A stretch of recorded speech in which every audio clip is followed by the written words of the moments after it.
Peg, welcome. Thank you. I wanted to get on early because I didn't know if I could get on at all. Oh, glad you could. Glad you could. Yes. I'll just be patient.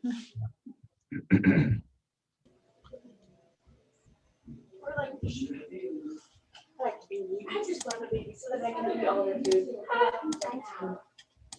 Hey, Emma.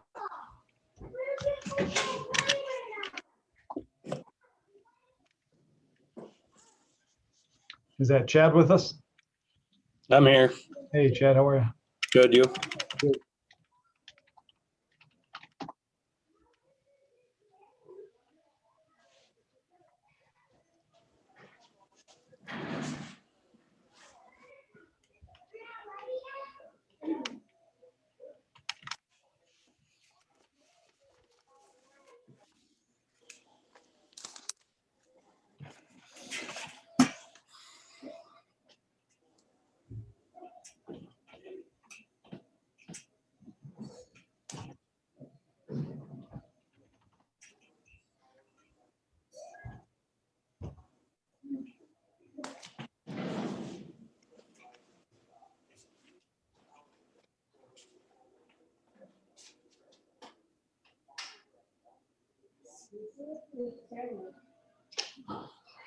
I just thought of it. Well, I have a Christmas present.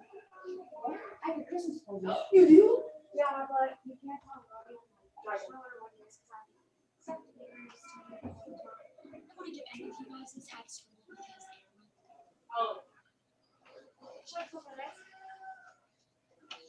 Let's do this together. I'm gonna take it out. To be a card.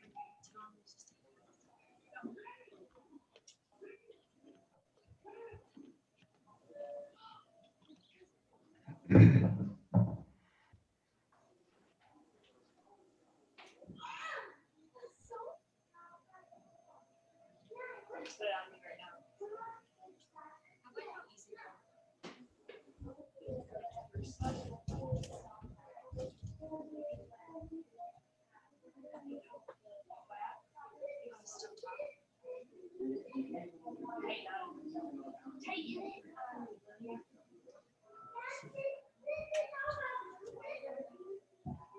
That's what I have friends for.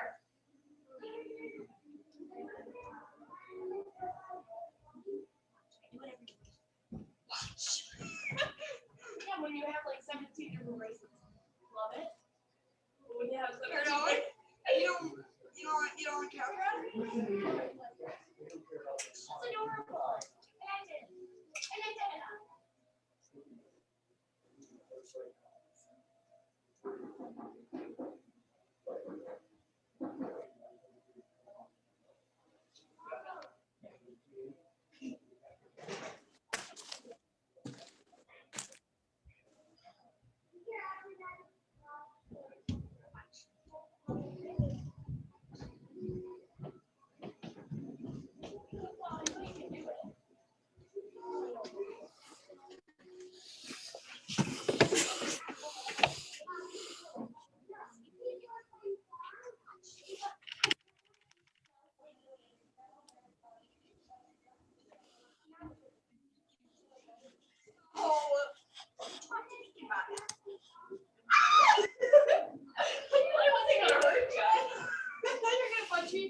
And the closest where your fingers were, like where your like this, where your fingers were to roll up. So then I was like, oh.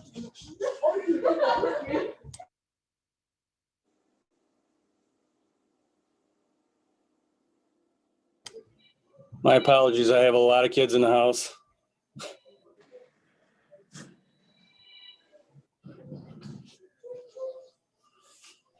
Sounds like a good time over there. Don't apologize. Yeah.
I've got a Richland's iPhone. Could I ask who that is? This is Clint, Troy. Hey, Clint. Thanks. Good evening. Good evening.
Hi, Linda. Welcome. Hi.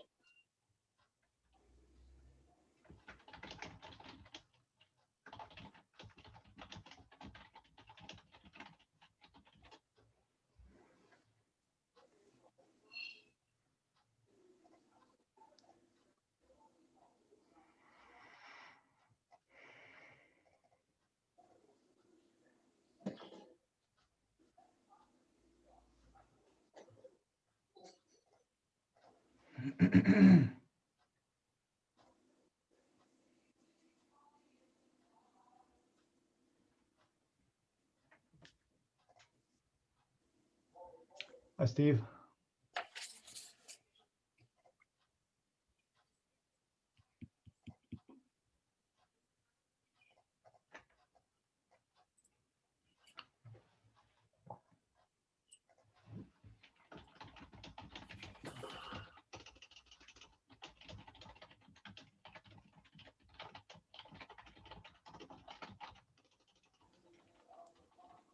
Okay, Dave Turk. Clint, I believe Marty is going to join us. Maybe we should give him a couple minutes and let folks slide in here. Sure, that sounds good.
That go off page.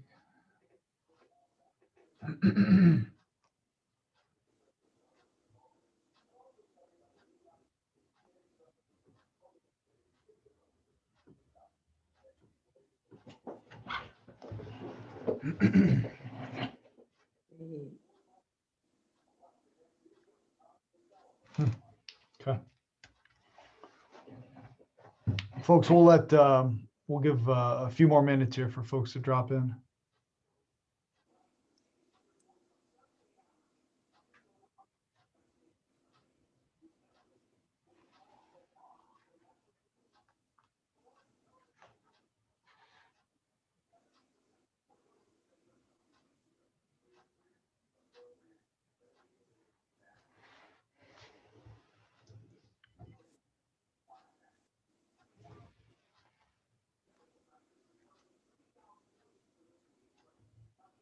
Mhm.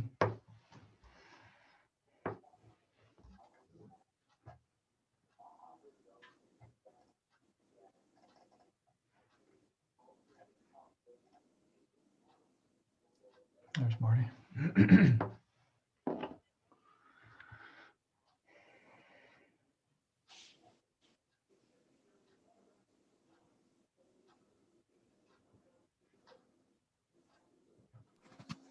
So Troy, it doesn't look like we're going to hit a quorum, so I don't think we have to go through formalities of an open meeting. We've got 9 of you currently. So as a quorum is what, 50%? Is that accurate? Yeah, we'd have to have 11 supervisors. It's maybe someone now there with.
They're out here. They're on the call.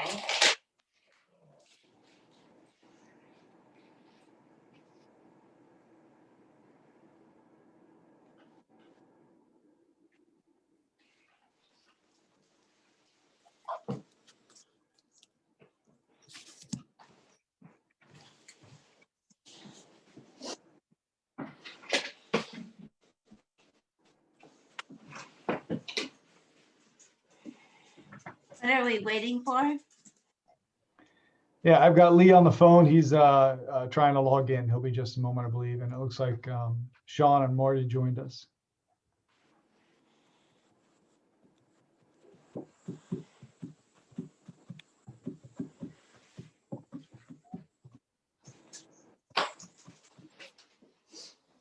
You can also dial in over the phone if you'd like, Lee. There should be a direct phone number to dial in.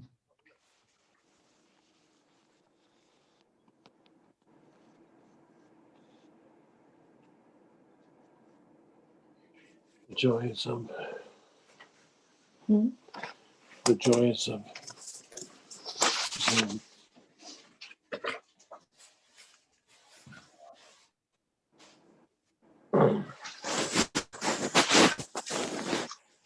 Take a look at your email, Lee, and try that route. And then if not, I'll give you the phone number here if you want to dial in on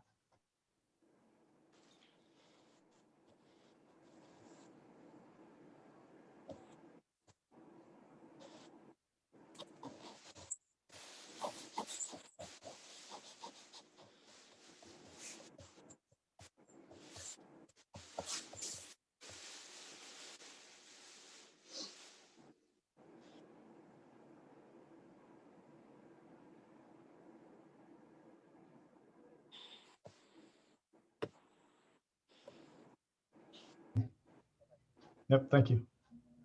All right, Marty and Sean, folks, thank you. Marty, we have, we've got 10 county board members, and if Lee joins us, that'll be 11.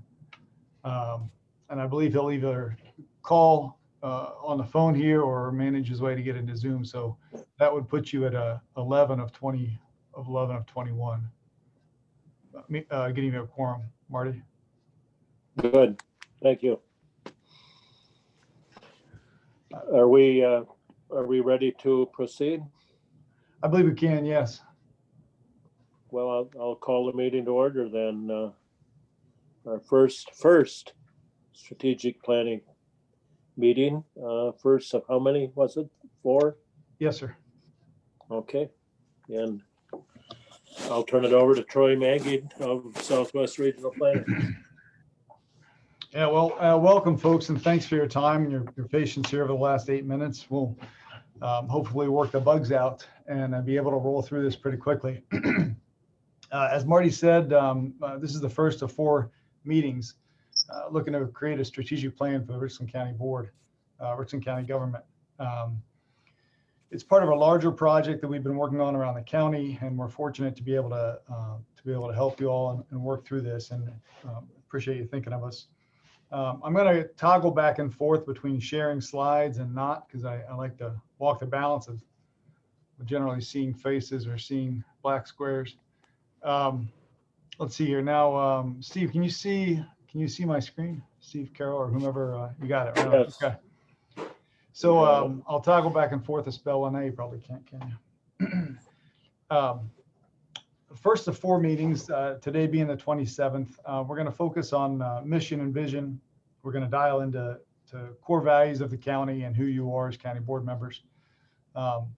February 10th will be a meeting focused on performing a SWOT analysis, strengths, weaknesses, opportunities, threats, and starting a process of identifying some strategic initiatives for you all to start upon.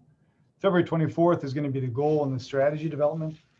And then March 10th is implementation. Now there's going to be some crossover. We're going to be talking about implementation a little bit throughout the whole process, for instance. So these are the general framework of the meeting.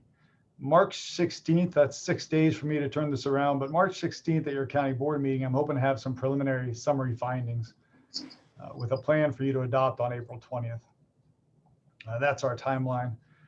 The meetings are scheduled for these 4 Wednesdays from 5:30 to 7:30, and we'll revisit that time at the end of the meeting. I wanted to make sure that time works if we need to shuffle the time a little bit, but we're going to hold the Wednesdays. So that's our general timeline.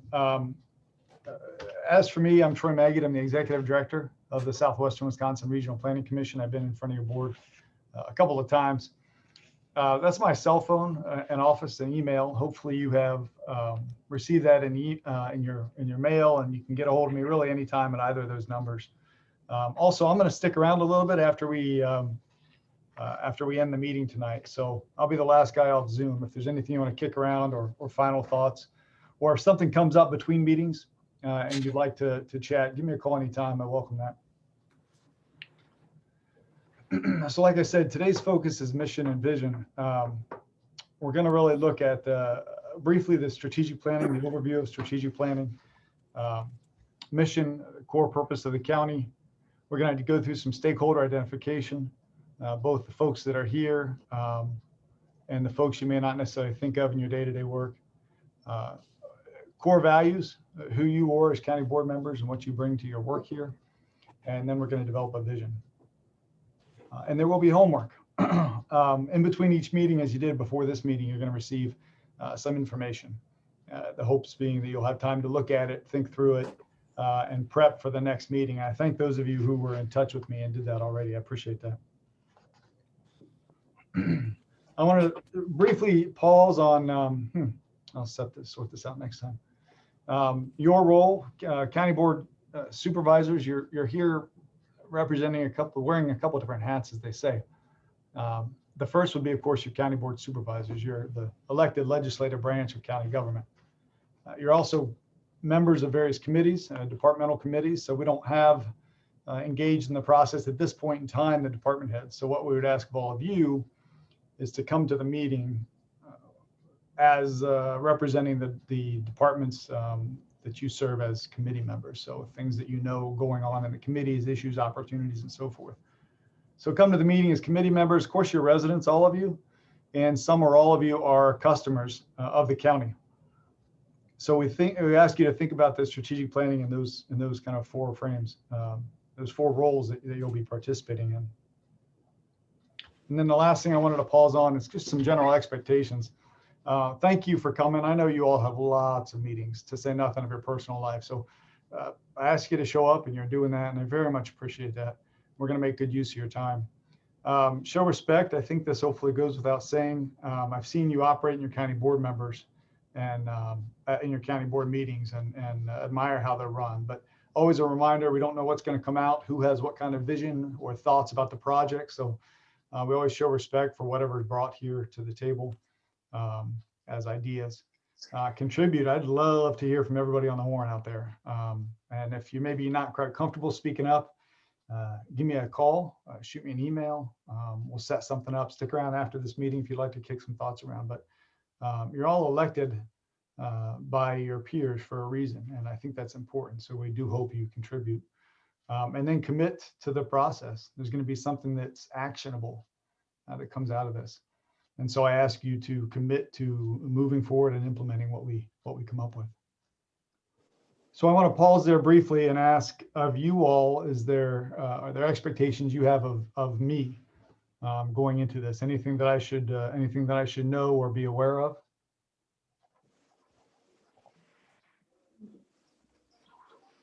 I was just going to ask where were the documents that you're showing us will be accessed from, and then is someone taking minutes? Yeah, thank you for that. I am recording this, so we're going to have that. We're going to have the record there. So I guess is that David asking for a formal county board? I can provide you with whatever you need for a meeting of the board. But this will be recorded, and I can share that as well. I can send the slides around as I send out the next packet. If you kind of like the slides from this meeting, we can print those off. I'll make a note to do so. Yeah, I generally wouldn't have the slides for the next meeting prepared a week in advance. I'm not that good, but I'll send them out retroactively. Troy, this is Melissa. Yeah. I would say an expectation that I have of this entire process would be that in the end, we have a document or something that that we are going to be able to operationalize, so that we don't just have a plan sitting on a shelf, that we have something in our hands that will make it easy for us to then get it accomplished, I guess. And I'm sorry, my camera's not on. My web camera totally just died. And so I've been troubleshooting, trying to get it to turn on, but it's not working. So it'll just be my voice tonight. No problem. And thanks, Melissa. We're going to touch base a little bit before we get into the meat of this meeting about how we're going to think about operationalizing and using the plan. And I'd like to clarify too, Southwest Regional Planning Commission, my bosses are 3 members from each county that we serve. And my Richland County representative to the Regional Planning Board are Melissa Luck and Marty Brewer. So the third gentleman's Ray Schmitz from Richland Center. So no pressure. I've got 2 of my board members here watching me, but I just wanted to disclose that just so we all know who I'm answering to and the different hats they wear. But they're here today, of course, as county board members. So I appreciate that, Melissa. Any other expectations of me? Anything I should kind of be aware of? Sure, this is Dave Turk. I just, my expectation as someone facilitating this is you'll help keep us on track, and the way you've outlined things already kind of meets one of my expectations. You're going to help us think about what it is we want to see happen and come up with a plan that can realistically get us there. Yeah, you got it. And we over here at Regional Planning like asking uncomfortable questions because the future can be uncomfortable and spooky. And we're going to kind of poke and prod you to think about things and see where you are on different places and positions and help stir the conversation. Yeah. I guess one more thing, again, another document, you guys developed some kind of proposal for the grant, and it'd be good to see that, what the grant requirements were that you were trying to meet? Yep. There's a grant narrative, Steve. The grant itself is some 200 pages long. There's Van joining us. The grant itself is long. I'll send you the general narrative, and then if you'd like more detail, we can go in there. So Steve's referring to the grant. We did receive a 2-year flood recovery and economic resiliency grant, as you all know. Thank you for your match contribution. And that's helping kind of kick this process off as well. So I can send that to you, Steve. And I'll send it to the board as well, of course. Okay. So I'll circle back around.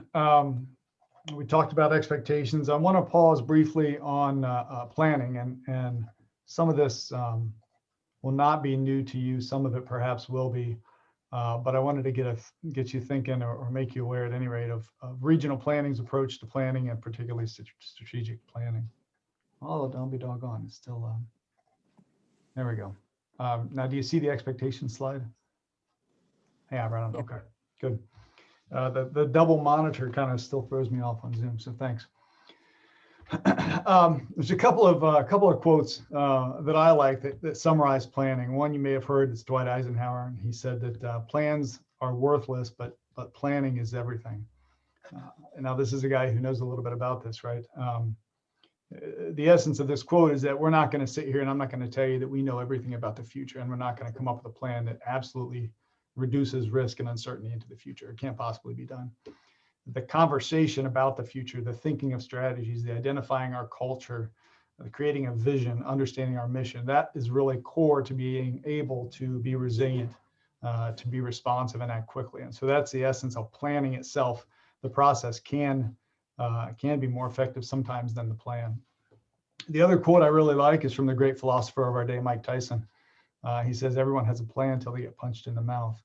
I think we all got clobbered a little bit with COVID. And I like this. It kind of rings true that we need to create plans, not so much that carve out the future in stone, but allow us to be resilient, to bounce back, and to be mobile. So just a couple of deep philosophers on planning.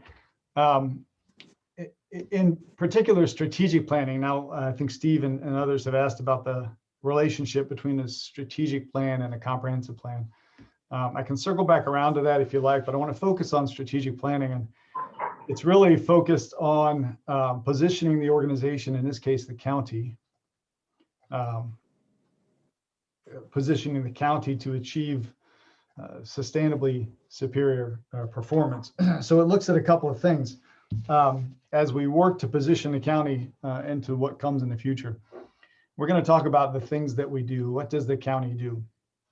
And we're going to frame this around problems and opportunities. We're not going to get into tasks, how zoning permits are issued, and those sort of things. We're going to look at the larger problems and opportunities about as they relate to what we do. And then we're going to look at how we do the work we do. So this gets into a little bit of culture, community organization, county organizational culture. It's really critical because you're going to be coming away with things, new things to do, probably, potentially, or better ways to do the things you already do. And it's really critical to ground our practices and our principles. It helps those leading change initiatives know what you expect of them, know how they are to behave, and it sets cultural tone. And then we're probably going to come up with what we want to do. New things, maybe there's some new service out there that you should or feel you should be providing. And that's going to be tricky, right? Because you only have so much resource. You only have so much labor and manpower, financing. So if you want to do something new, there's going to be tension there between doing the things you already do and making room for the new. There's a relationship between our aspirations and our capabilities, and that relationship needs to be thought of, and we're going to get into that too. And then lastly, we're going to reflect upon what maybe you should not be doing. Peter Drucker is a management guru, and one of the things he said with any good planning, organizational planning effort is you should always ask the question, if we weren't already doing this today, would we start? And I think that's important. Sometimes we have sunk costs, or we have baggage we carry with us, or we haven't analyzed some of the programs we have been carrying on for a while. So thinking about what we should not be doing can be very much the essence of strategic planning as well. So that's the strategic planning focus. A couple things that this is not. It's not a tactical or action plan. That will come next. As Melissa said, we're going to, between now and meeting 4, we're going to talk about implementation and how we roll it out. It's not a long range plan. Those are generally that's a term that's used for extrapolating existing operations, right? So as you create your 2022 budget, if you do nothing different, that's more of a short-term plan, but effectively it looks at what you're doing and how to continue it. And then it's probably not a get back to normal plan. I say that because you as a county board have already chosen intentionally to change your county government. You've created 2 brand new positions in the last 2 years, county and city economic development director with the partnership with Richland Center. And then you've created the position of the county administrator, fundamentally changing the structure of your government. You now have a chief executive in the executive branch of your county government, which you never had before. So I say it's not a get back to normal plan. I guess I'm following your lead there. You're already thinking about moving forward and transitioning. The last thing, to Melissa's point, and then we'll jump into the meat of the meeting, is using the plan. One of the things that we're going to come away with as we move through this is how to make sure this is a living plan, that we chip away at it. So right now we're in this blue quadrant you see on the screen. That's the planning. We're going to create the strategies and the big picture places where we need to be. From this, you'll move into doing. So that'll include potentially things like departmental action plans. It could be very low hanging fruit, like budget narratives. Imagine if you as a county board and all your departments submitted a budget narrative with their budgets stating how their budgets implement the strategic plan. It could be incorporated into your performance evaluation reviews, into training requests.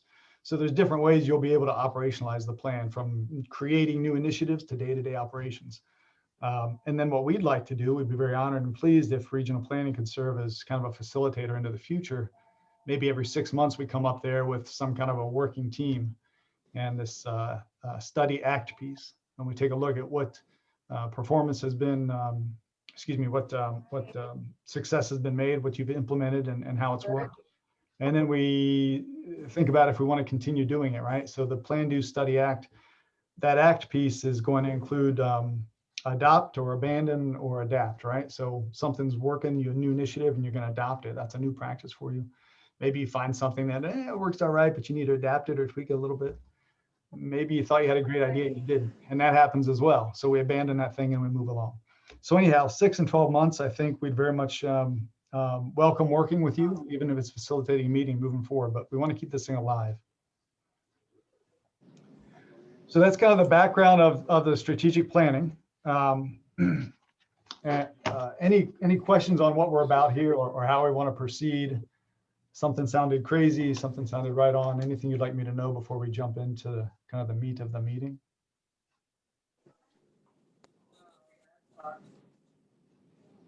Anybody else involved in the accident? I just appreciate your acknowledgement that we've already chosen to be different. Yeah, we made some pretty big decisions. We're doing our own wrestling with some of the realities of those decisions now, and to put it in this broader context, I think is an excellent opportunity and very timely for us. Yeah. And I, as my old boss would say, he was from Southern Ohio. He'd always say, I don't have a dog in this fight. And I don't really have a dog in the fight as to whether or not you ought to have a county administrator, but I like seeing it. I like efficient government. I like coordination. The investments you've made shows leadership, and that's from an outside perspective, that's good to see. Not that I have a dog in that fight. So what we can plow ahead then, if you like, unless there's anything else, we can move into kind of the first piece of this, which is talking about the county's mission and core purpose. Any final thoughts before we dive into that segment? Do you want us to hold questions and comments till the end of pieces, or just dive in whenever? No, not necessarily. If there's something you got, Steve, based on what I just shared, please do so. I'm just going forward, I meant. Yeah. Oh, no, this is conversational. I'm not going to be talking at you. In fact, that's about the bulk of the speaking at you that I will be doing. So in fact, I'm probably going to stop right about now. And I'm going to ask you all as a county board members. Excuse me, we have one more person dialing in here. Let me make sure they can hop in. Hello there and welcome. I've got a 604-200 number. Can I ask who that is? Yes, this is Lee Van Landate. Yeah, welcome, Lee. Glad you can make it. I've been trying to get on Zoom, but it will not update, so I've got to do it by phone. Okay, okay. Lee, we were just going over the general process, the strategic planning and some logistics. So your timing is perfect. And if you'd like, I can touch base with you after the fact. I guess I would like to ask if you're not speaking, everybody out there to mute and then unmute as you chime in, if you would. There's a little bit of background noise. I'm not sure how I'm to do that.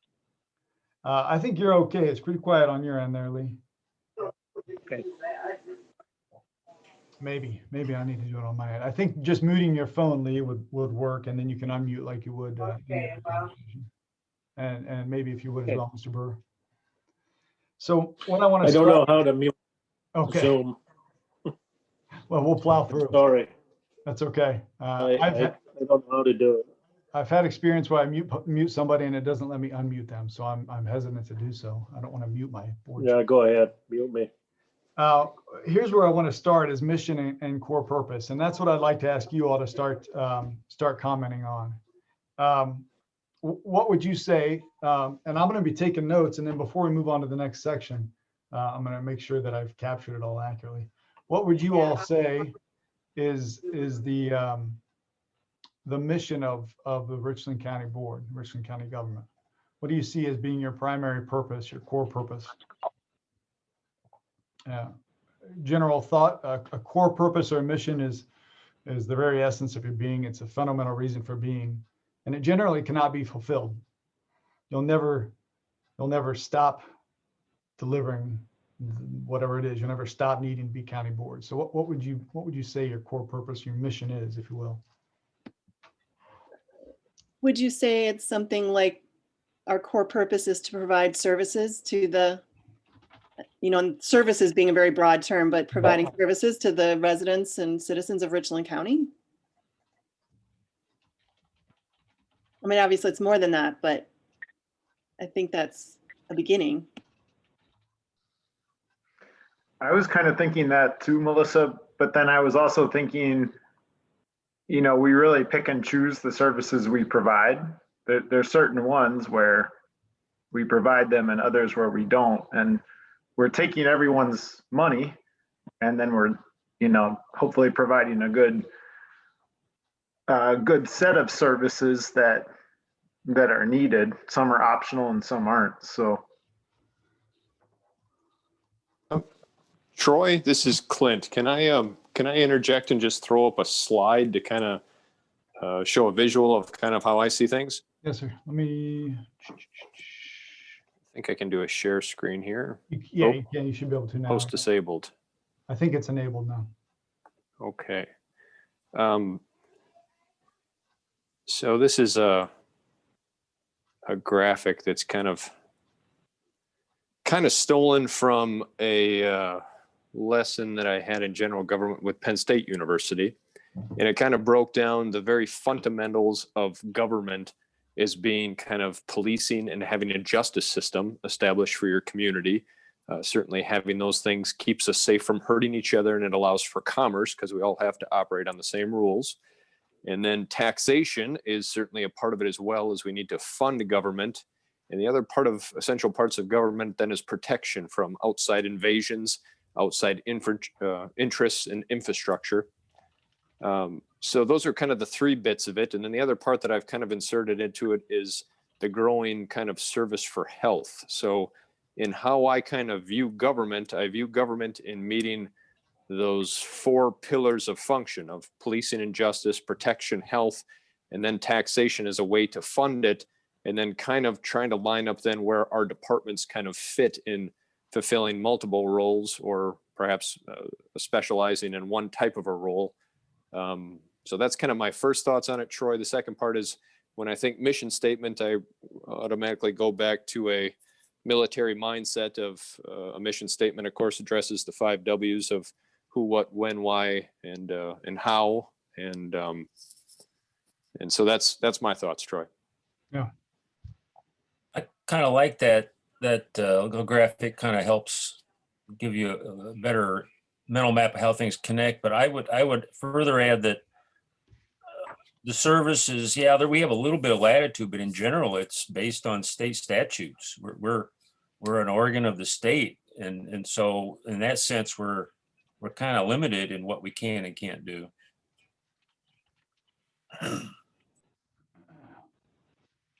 The arm of the state approach, right? Yeah. Well, let me ask a question. Why? You've analyzed effectively the what. Why do you do this? Why wouldn't this be done by municipalities or townships or the state or a nonprofit? Why do we have value in the services you provide at all?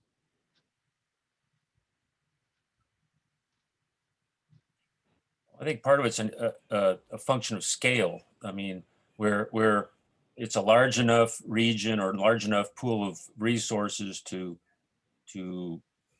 be able to affect change, but it's not so big and so large that we are disconnected from the people we're trying to serve. So your services are delivered close to those you serve. Yeah. Okay. I think in some cases it's because there's been a choice made that this is something important. For example, we operate Pine Valley Community Village. That's not a mandated service. And we made a major investment in that facility several years ago because we determined that, yes, we provide that service. Yes, the community values it and needs to continue it. And if we're going to continue it, we need to invest in it significantly to make sure it works properly. And, you know, for those services that aren't state mandated, I think those are the kind of decisions we've seen made because they align with the values of those who elected us and who pay the property taxes that support those things.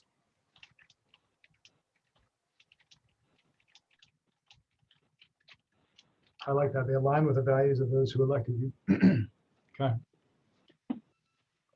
Why do we care about the mandated services?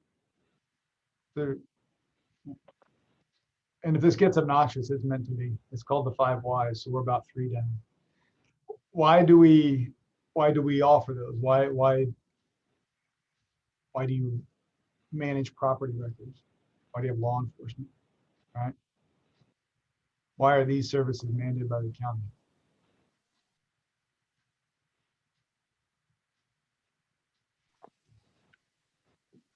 I guess for a kind of an obnoxious kind of response to it then perhaps is to say that we're looking for uniform consistency. The ideas of counties, I think historically was kind of established as the extension of the state and having a county seat that was a county side where you could travel to the county seat in a 1 day's travel by horse walking, etc.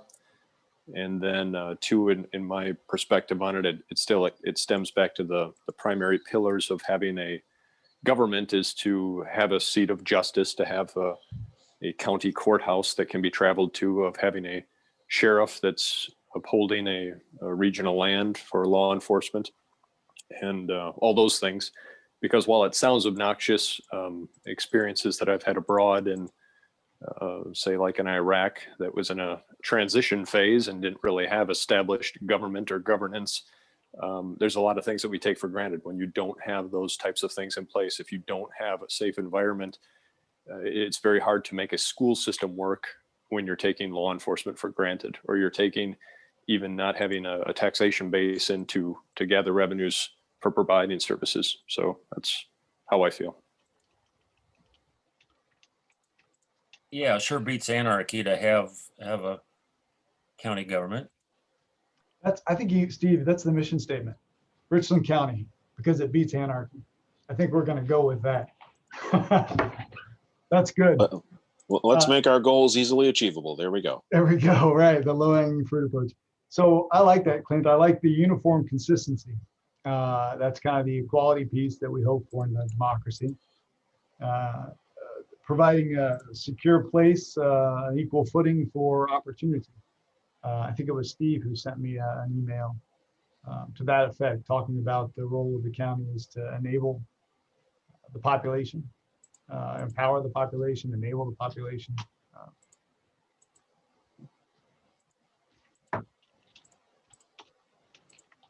Yeah, and I think in general, Clint's point that making sure that our citizens have a way to easily reach the courthouse, to have the representation being local is very accessible, and that's important.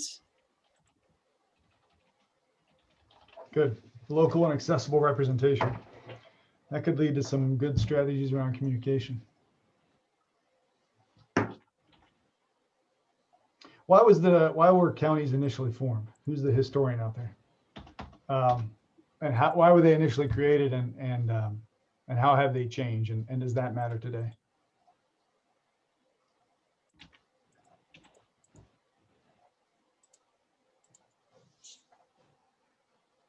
Should I be Googling that? No, it's posing the question. I know the Wisconsin Counties Association puts out some info about that when they do orientation for new board members. I know there are differences in the way Wisconsin counties are organized from the way they are in other states, like a Texas or someplace like that. And some of those decisions were made by the founders of the state very intentionally for how they wanted government to look and to be able to respond to its citizens. I don't know if Mr. Langrick, with his college experience, has any more detailed insight than that broad stuff I can recall from the orientation stuff I remember seeing. Yeah, that's where, and I think I've listened to John Hockemer would give the presentation on the history of it, and he was amazing at it and very passionate about it. And it was like listening to a really, really good history teacher, how he delivered it. But yeah, I kind of gravitate back towards the accessibility, having a local justice center, having a local law enforcement center, having a local treasurer for taxation purposes, and all those other functions to kind of put it in a regionalized kind of a base. And I think we can see that playing out today because Richland County is vastly different from Dane County. Identical government models and actions for those two distinctly different places wouldn't make sense. And Dane County is vastly different from Milwaukee County. So I think you see that manifesting itself in that county governance being able to be specific to the locality that it's responsible to. Marty, your little blue hand is up. Do you have something? Well, am I muted? No, sir, you are not. No, I can hear you. Okay, county government exists to bring everything together. It depends on your perspective. If you're associated with the judge in the courthouse, then you think the county exists to provide the court. If you're at Human Services, you think the county is there to provide goods and services from the state of Wisconsin and the feds. If you're in law enforcement, it's there to enforce the law. If you're at the highway shop, the county government exists to provide roads. So it's the role of county government to bring this all together. And unfortunately, every one of those things competes for scarce dollars. And it's our role to make sure that everything works.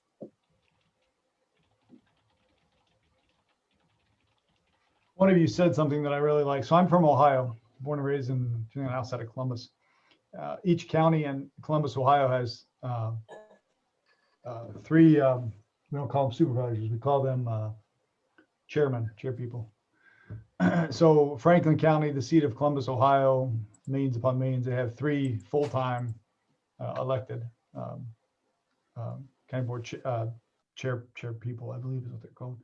And so if you track back, really most of the counties that were formed and the states that were formed, I should say the states that were formed post-revolution chose one of two models of government. There's the New York model and the Pennsylvania model.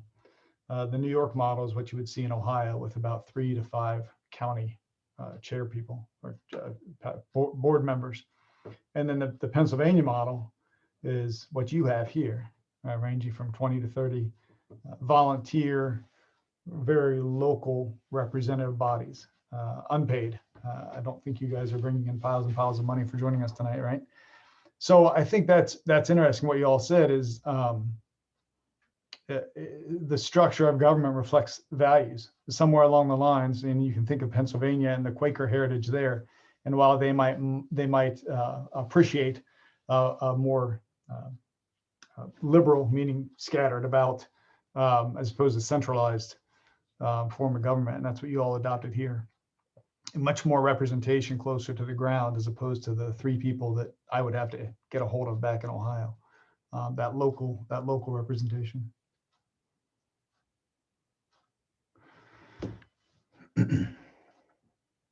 Well, we got some good stuff. We started broad. Let me read through this and I'll share my notes. And I want to be clear, we're not going to write a mission statement tonight. I mentioned homework. And so one of you lucky folks will be writing a mission statement for us, a mission statement or mission statements. We could waste and spend a lot of time wordsmithing and figuring out the right words. And someone out there is an excellent writer, I'm sure. That said, we're going to arm that person with some of our thoughts. And here's what I've tried to capture. I did it again, doggone it. Here we go. Here's what I've captured. I hope you can see the screen. Am I sharing the screen? Nope, I'm just looking at it by myself, Troy. Come on, guy. There we go. All right. Here are some notes that I took. You're here to provide service to the residents of the county. Yes.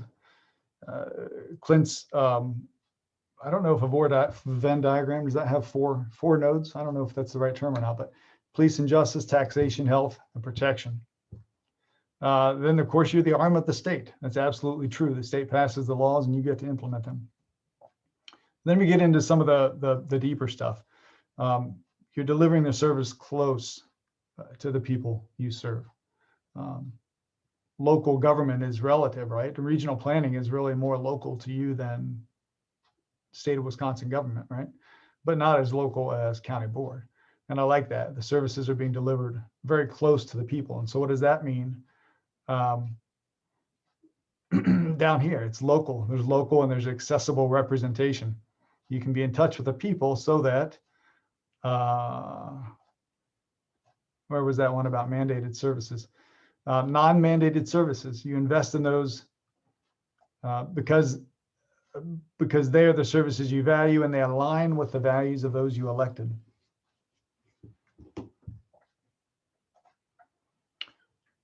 The function and the structure of government reflects the state's view of democracy, right? So you have a supervisor structure that's very local. The role of county government is to bring us all together and collaborate and make sure it works. So we got some themes here. There's obviously service delivery, choosing non-mandated service delivery based on the values and the values of representation. And then local accessible representation. So there's a place of where you kind of focus on being, close to the people you serve. Anything else strike you? Why do you all get out of bed and come to the county board? It drives you to do so. Well, if I could add something, I feel like this might seem a bit utopian. So, but I guess one thing that I think about when I think about government is that ideally we're providing a place because of the structure of the government and all those things that it includes, which Clint had very nicely laid out on the Venn diagram, that we're providing a structure and an environment in which the residents of this county then can thrive. So, is there economic development? Is there safe justice in the police department? Is there good healthcare available? Is there educational opportunities and so on and so forth? So again, I know that's a little bit idealistic, but when I think about why do we have government? Well, we need the structure and the security that it provides so that the people that are within that structure can thrive and, creatively in their families, in their businesses, and whatever they have in front of them. Beats anarchy. But seriously, I mean, we want to live in a place that is a nice place to live. It's that simple. Troy, when I saw the list too, I thought, I didn't really see on there anywhere like just solving problems that come up. I think like the water quality study we're doing right now. But why that's you, an John? example. What's that? Why you? Can't the private sector do it? Can't the nonprofit? I mean, why should the county do it? Well, I mean, that's going to depend, I think, on the optional service. You know, I think about the nursing home and a lot of the explanation behind doing that. And I think that's so that we can have good paying jobs, you know, for our nursing home workers compared to what the private sector would do.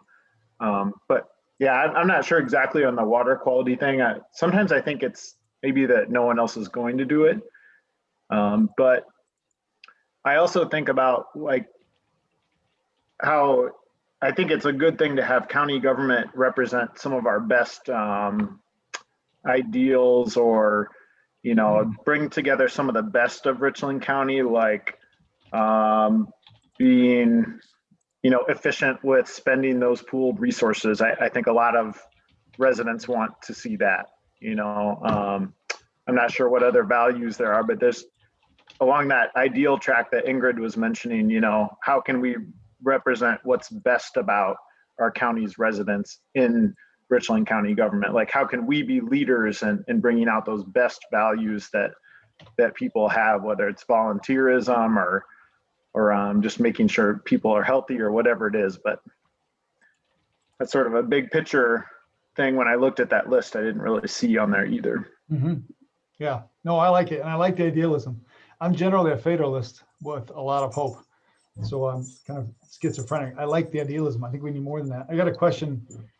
Sean, you brought something up that was great. To solve problems that no one else will solve, why will someone else not solve a particular problem?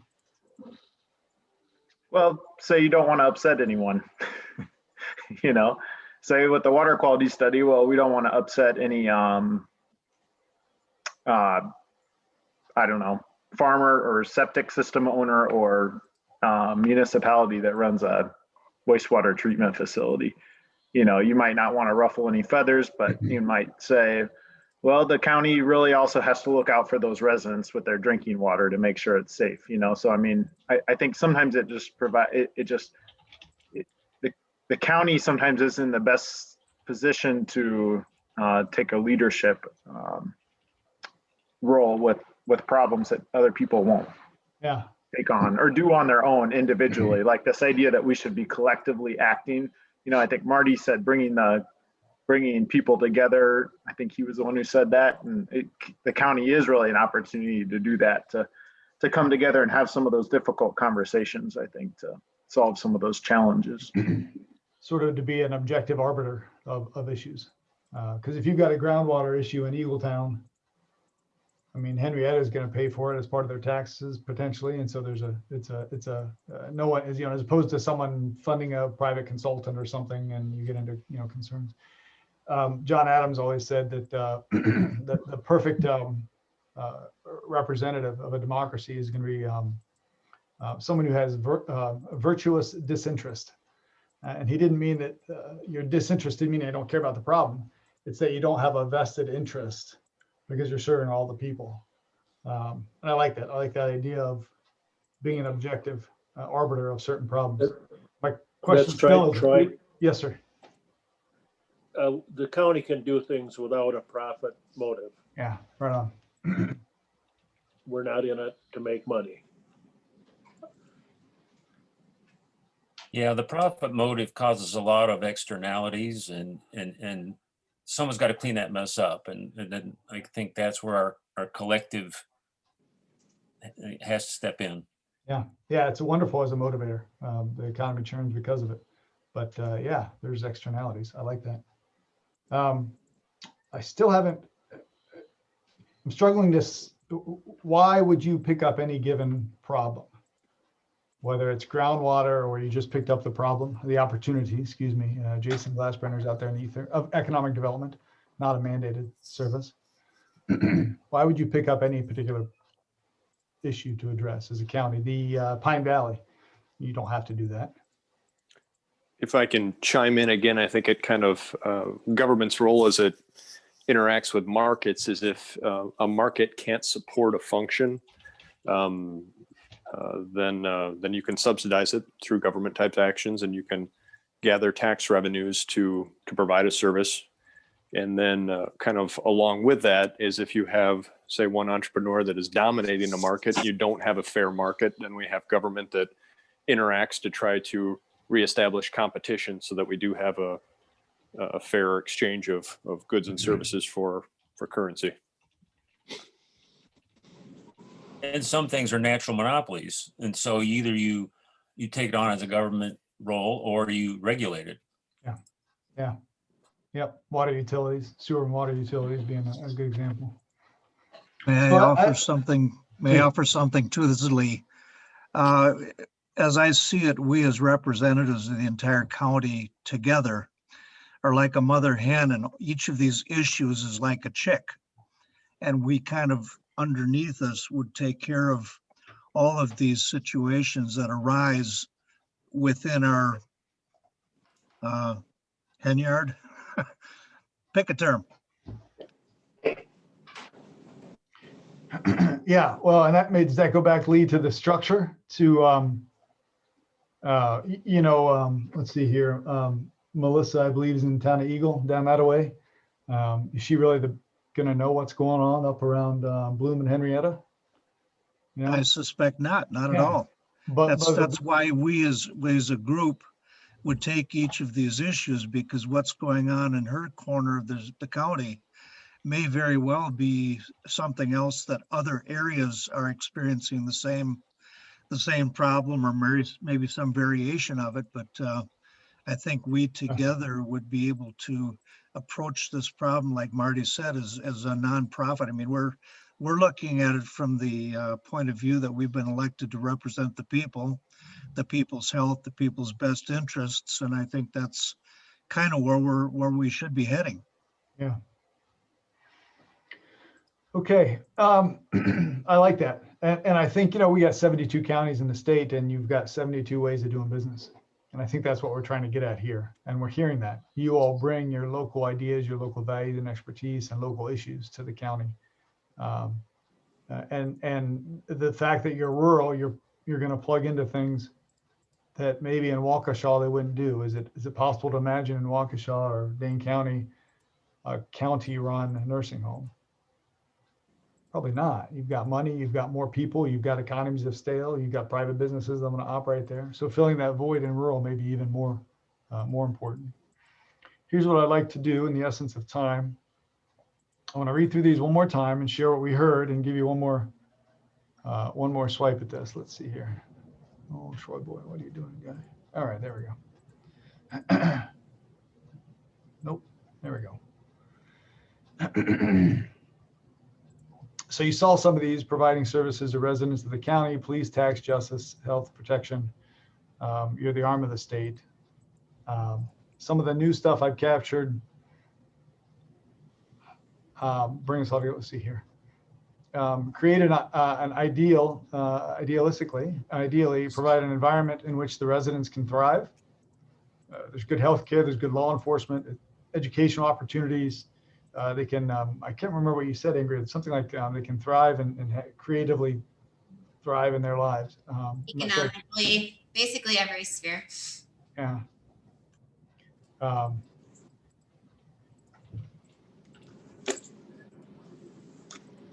Create a nice place to live. There it is. To solve problems that no one else will solve. So because maybe the issue requires an objective arbiter, its importance to the county as a whole.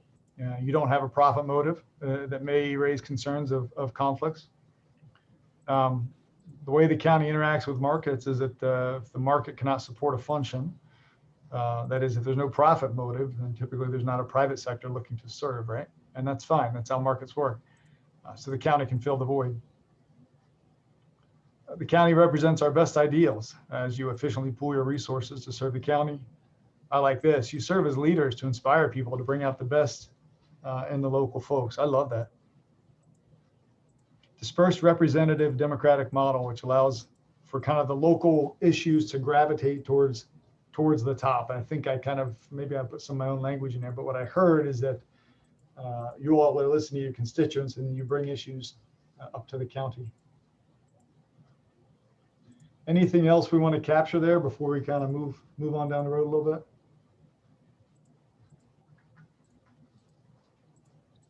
I think, Troy, the only level that is brought in there that I hadn't really talked to, you asked, why do we get involved in this? Why do we come to meetings and stuff?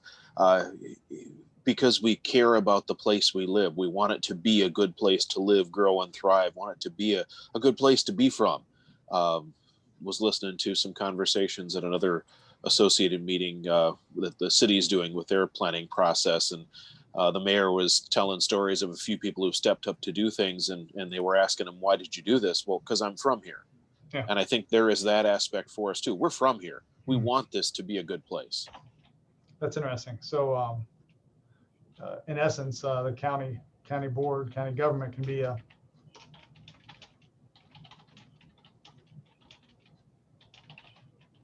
wow, that's fantastic. It's like a venue. It's a vehicle for people who care to contribute to the betterment of your county.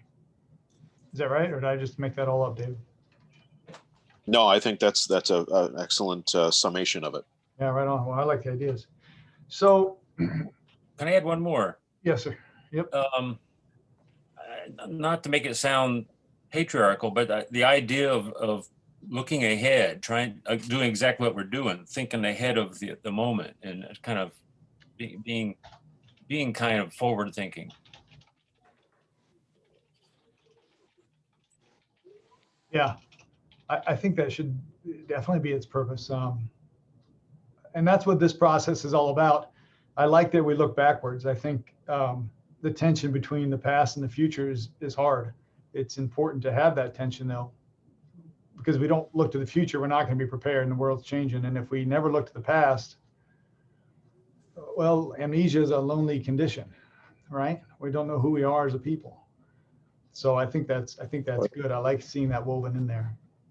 So here's what I'm going to ask at the end of the meeting. So keep thinking and I will spend some time trying to tease out from all this language some core themes, and then I'll send all the language. But I'll be asking here at the end of the session for a volunteer to help scribe a mission. And I want to give just an example of what I like. I like this conversation because it could very easily be our mission is to be the arm of the state, which is not inspiring. And so I came across this one. This is from Fannie Mae. Fannie Mae is a government agency that buys up mortgages from banks and sells them on the secondary mortgage market. And so, this is really what they do. We exist to fulfill our government charter and to participate in the secondary mortgage market by packaging mortgage into investment securities. Not really the thing that gets you out of bed every day and says, man, I'm going to package some mortgages into investment securities. But down here, and they're very mandated, very limited mandated organization. Down here, though, is how they view themselves. We're going to strengthen the social fabric by continually democratizing home ownership. So you get at that idea of social fabric. We know home ownership is wealth. It enables people, empowers people, the stuff that Ingrid was speaking about. So we want to think of our mission as something that'll get people out of bed, come to serve the county board, and then hopefully inspire your successors. So we'll package this up, and I'll be looking for a volunteer to help us out. So we spent some time on why we exist. I want to pivot now to the next bit of our agenda. About core values. What we just heard is a great segue because you all are here in that last item in particular as a vehicle for people who care about their counties to contribute. I want to know more about that. I want to know about what brings you here, what kind of culture your values are gonna create and contribute to. And that I think through the leadership of you all, which was brought up as well, how that will inform county culture and county services. So here's what we're gonna do. And this is one of those I'm gonna just poke and prod and get your thoughts on a few things. But what I'd like to do is focus on as a county board, as individuals, your core values. So here's some things that I think about in terms of core values. I think that they're fixed. So whether or not you're an insurance agent like Mr. Brewer or a county board chair, these values will serve in both roles. They don't need externally justified. They're very clear, and they're going to be valid in 100 years. And they're constant, whether they're advantages or disadvantages. So I'll give you an example. Quality. Let's call for me, that's one. I strive always to provide really the absolute highest quality that I can do. I believe in quality service. Whether I'm in regional planning or I go to work at McDonald's or whatever else, the highest quality is what I want to focus on. And it doesn't really need explaining. If everybody wants a really high quality Big Mac, and that's what we're going to deliver, hopefully they'll want that high quality product in 100 years. And in this organization, we're a pretty lean shop. We do well. We have great opportunities to get grants and secure our revenue. But if we were to struggle financially, I would not reduce quality of what we do. Even if quality means I can cut corners and save some money and it becomes a disadvantage financially, I'm not going to shave that off. So that's just one example that I would share. And I'm sharing a personal thing here because this is a little bit personal and I want you all to feel safe and share what you can. And so I'd like to start listening to some of your core values that you bring to the table as county board members. And because this is personal, if you'd like to drop me a line or email later and let me drop some things in, I respect that as well. But I do hope you'll contribute. So with that, I'd turn it over and ask you all, what kind of core values do you bring to the county board? This is Chad. I would chime in. A couple of my key ones are integrity and servant leadership.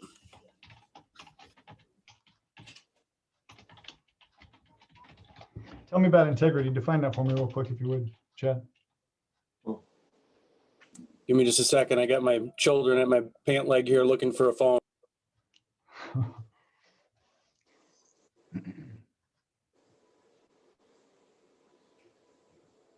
And then servant leadership. Are folks out there familiar with servant leadership, that model? Yeah, maybe not. We'll ask Chad when he gets the kids off him to share again. We can come back to him though. Would someone else like to share?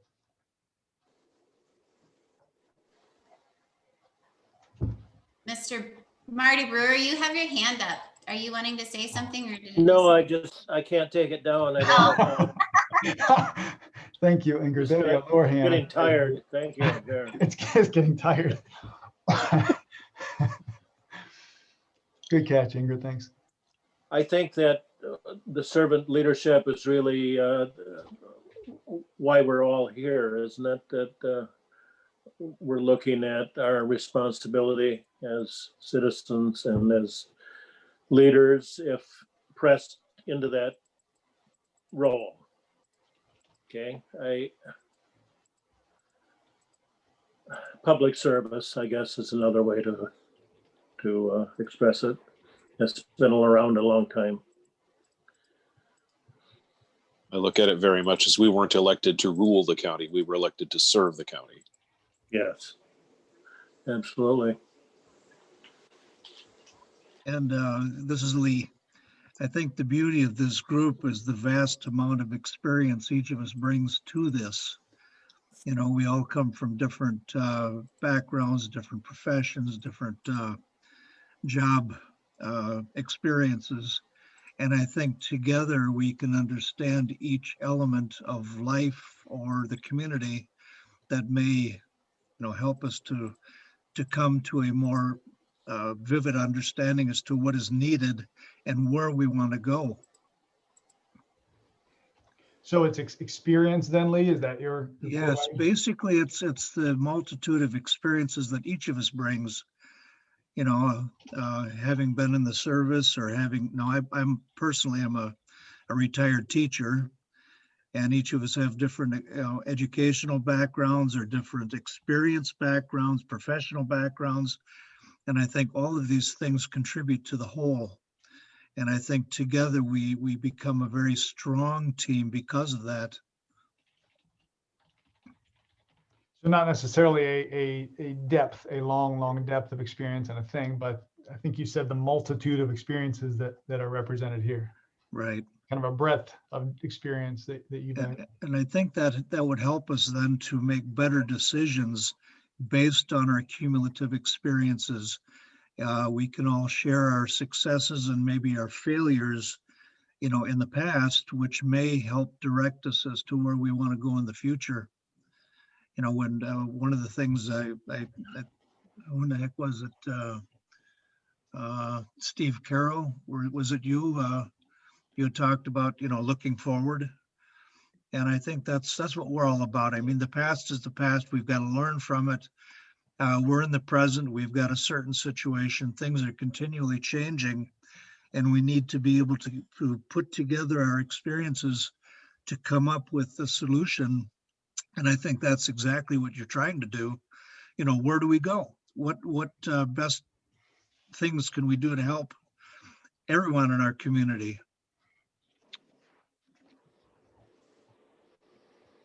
Troy, I sent you some, but I'll just mention a couple here. One of them is leave everything better than you found it. That's a kind of a core value of mine. And then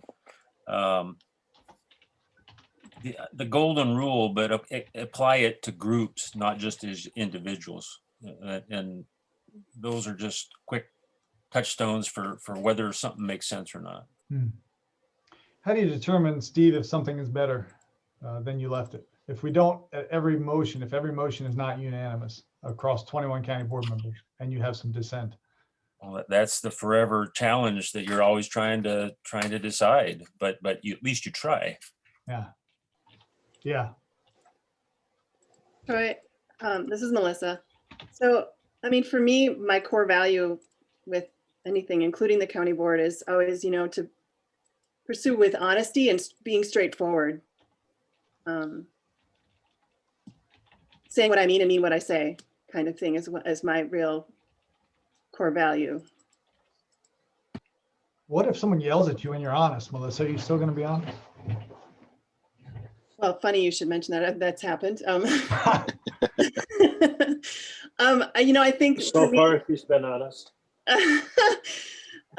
For me, it's, you know, it doesn't have to be an argument. If I'm honest with what I believe, and someone disagrees, I think it's okay to disagree. And what I do is try to present my perspective and the information that I'm basing my opinion on, and then the chips fall where they may. But I will always try to present all the information I have in order to let people know where my information is coming from, I guess. That's how I would put that.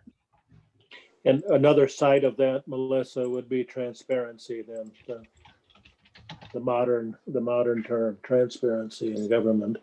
Right, right. That was one I was going to bring up. Was one of my core values would be transparency, and tying in with that would be accountability. I just think everyone needs accountability, particularly those in government. If you're going to be a leader, you need accountability. Another one would just be, and I don't know if this was stated particularly, not sure the best way to put this, but I guess just approaching, and I apologize for the background noise in my house. Just approaching everything with appreciating the intrinsic value of every person, regardless of whether you agree or disagree, recognizing the value in another person and in their opinion. So I think Melissa stated something similar, but just approaching every interaction and the way you even create policies or whatever it might be with that in mind. Well, Ingrid stole my list.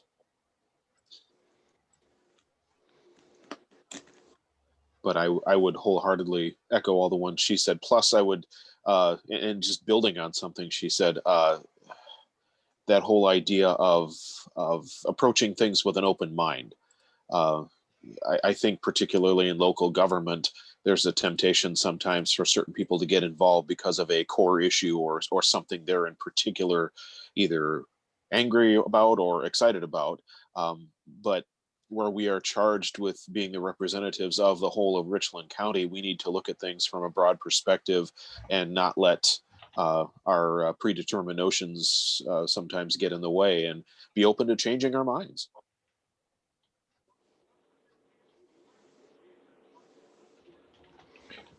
David, diligence. We have to get as much information as we can. It's not always easy to do. And diligence in following through on what we are charged to do. And you have to show up to the meetings. You have to, take part in learning before you cast your vote.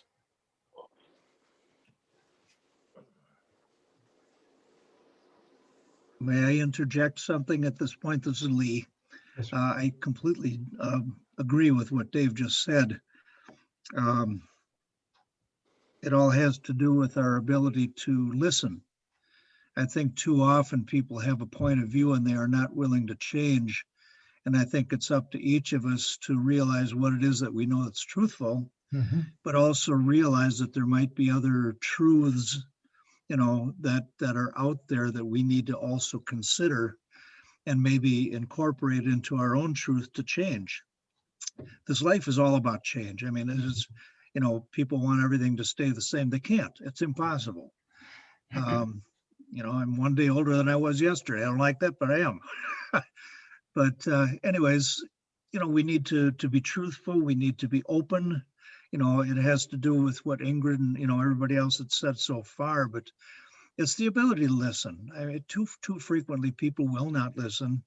They're zeroed in on one thing and they cannot open their minds to anything else. And I think that's something that really frustrates me. So, over and out.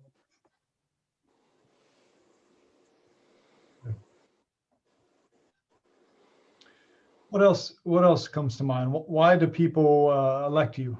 Why do you hear that they have elected you? Why do you say they should elect you?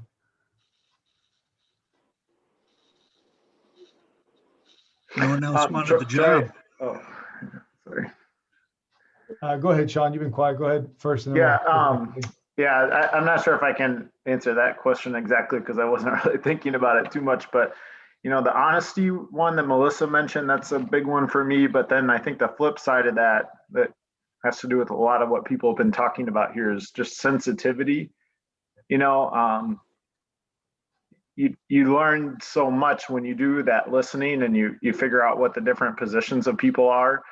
And it just takes a lot of sensitivity to thinking about a lot of different people, when you're trying to come up with the way you're going to vote or a course of action on something. But also, that I bring a lot of the transparency thing. That's a big value of mine that I try to represent based on things I'd heard from people when I was running. And then also just responsiveness. But I think, responsiveness to the needs of, residents as they bringing them up, but also responsiveness to the issues that other county board supervisors or staff bring up. And you really have to get your head around how complex things are, I think, as you become sensitive to the different issues and try to respond to them. That's just one of the values. I think you just have to be willing to educate yourself and learn about the complexity of the issues that we're facing. Thanks, Sean. Lee, did you have something more? No. Okay. What makes you proud to serve the county? Anything? And here's what I'm trying to get at. We talked about in at the mission and purpose. What came up from you is the importance of local representation, close democracy to the people you serve. That was a big part of the mission of the county, is to be close to the people. I wonder if that makes its way into your values. What makes you proud to serve the county based on the people you see?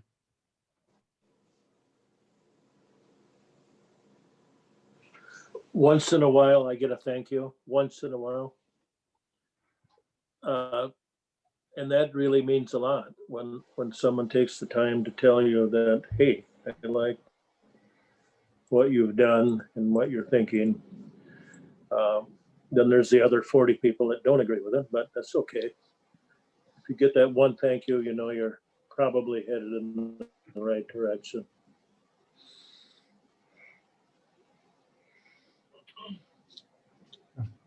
Well, I'm still pretty new, so I don't have a bullseye on my back yet, but I still feel that there's expectations. They're not directly spoken to me yet, but I just feel that sense of I have a responsibility that is kind of floating out there.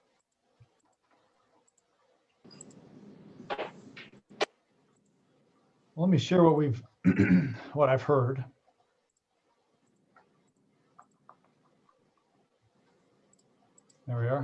We started off with integrity and servant leadership. Oops. Public service. You value the multitude or the breadth of experiences that your colleagues bring. You want to strive to leave everything better than you found it. You pursue with honesty, and I tweaked this a little bit because that word better can be subjective, and I hope that's okay. I can't remember who brought that up, but I think that's really important, is that's a value. We're not always going to be right. Sometimes what we did, we find out was wrong after the fact, but are we striving? So I hope that's okay if I tweak that a little bit. We want to pursue with honesty. I like that, pursue with honesty and in a straightforward way and with candor. I wrote candor, sorry, Melissa. Being straightforward, I like that. Transparency, accountability, yeah. Recognizing the intrinsic value in every person. Being open and broad-minded. And then having diligence and follow through, which I like. That really gets at the nature of how you deliver the service, I think. And your listening and then responsiveness. Anything else that strikes you that you'd like to share? Something you're trying to instill in your kids, something that you're willing to struggle for, something that should be on this list?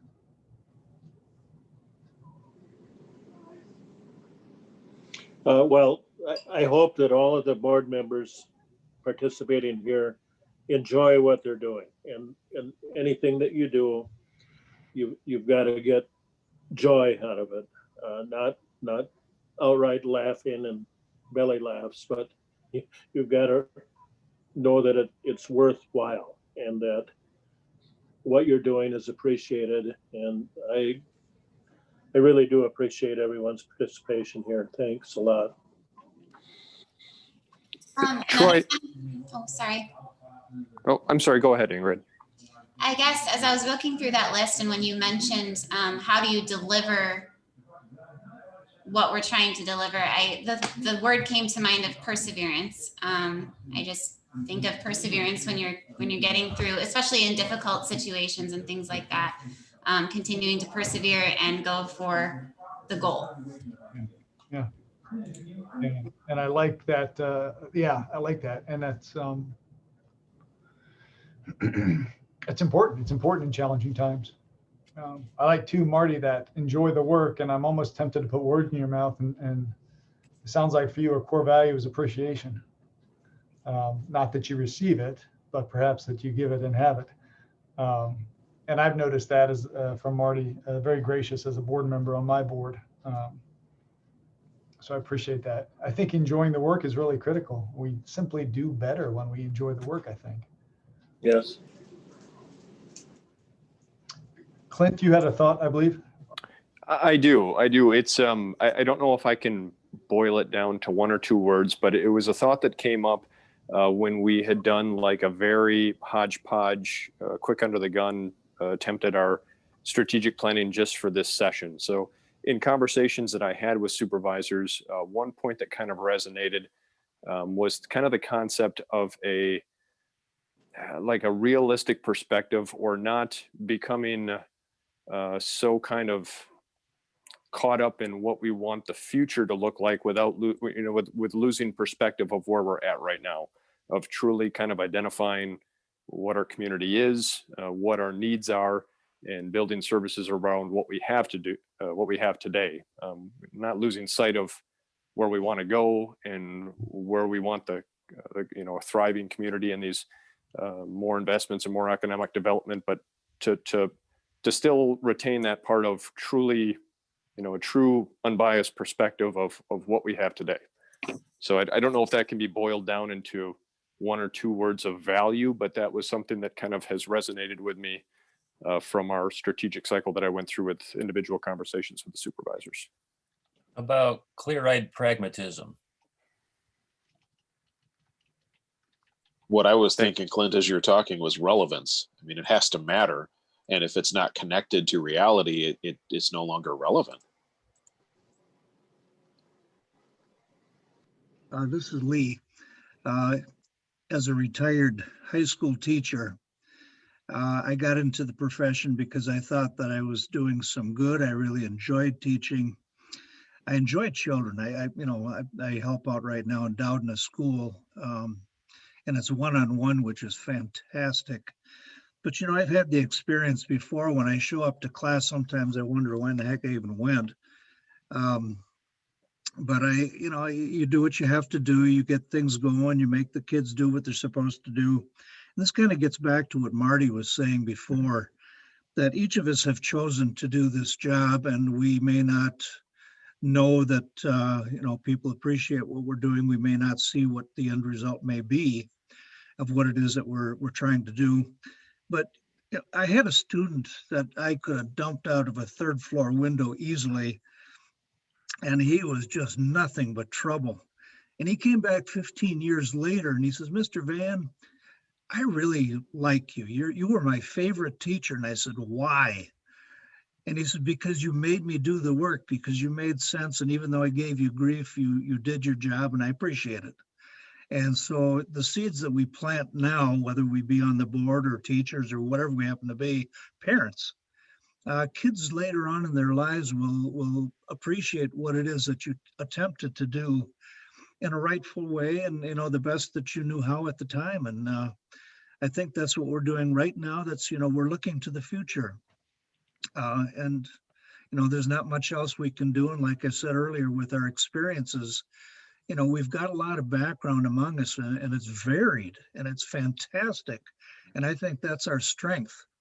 And, as we look at what's here, we can see what needs to be done.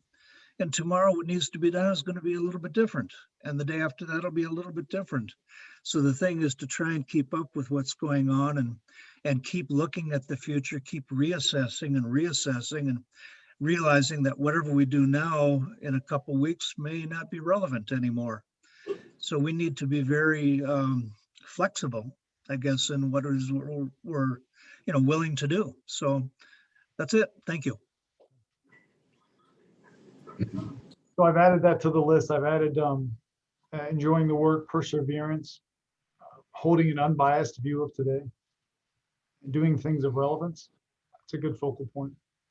Planting seeds for the future. I wrote, Lee, I'm not sure if that captures all of you said, but as a snapshot, thinking long-term, thinking towards the future. So what we're going to do with the core values, I'll be distributing and handing those over to our volunteers who are going to write the mission and the vision statements, 2 different volunteers. And they're good adjectives to consider weaving in. Now, if I get a mission statement that just has 17 adjectives in it, I'll be pretty upset. So we need some creative thinkers out there. But these hopefully will be good guideposts to think about. So I want to take a break. Steve, you had asked earlier about time for questions. We're going to move into the stakeholder identification here in a minute, but I just want to pause and see if there's anything floating around out there that I may have missed, or you want to contribute, or additional thoughts.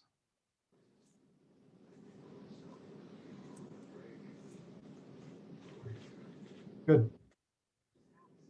And this is open. Like I said, if something comes up later on, give me a buzz. We're about 6 minutes beyond where I wanted to be, so I'll plug us along a little bit.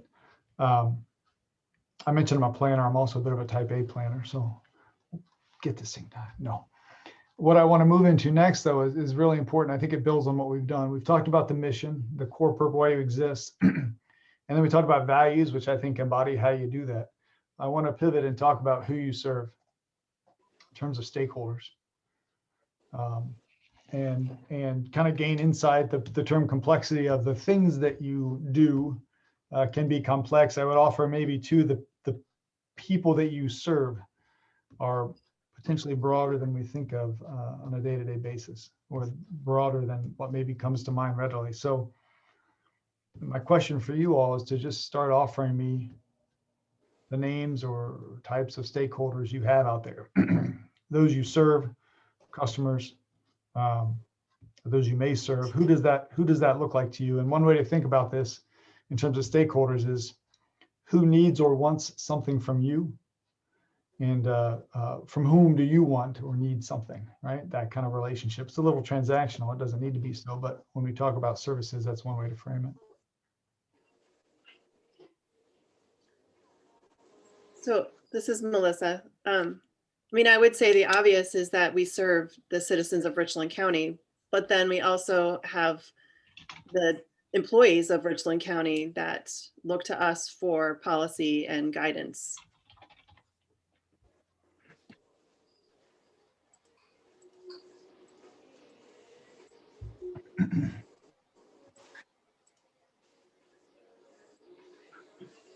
Well, I'll summarize what I already had was that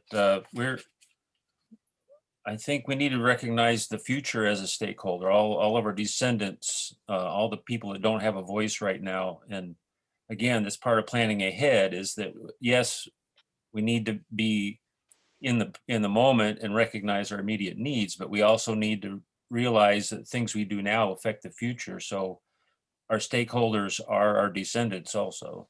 Mhm. And that's a natural extension of Lee's core value of looking to the future and Ingrid's core value of excuse me, her view of the mission of the county to provide a place for people to thrive. Yeah.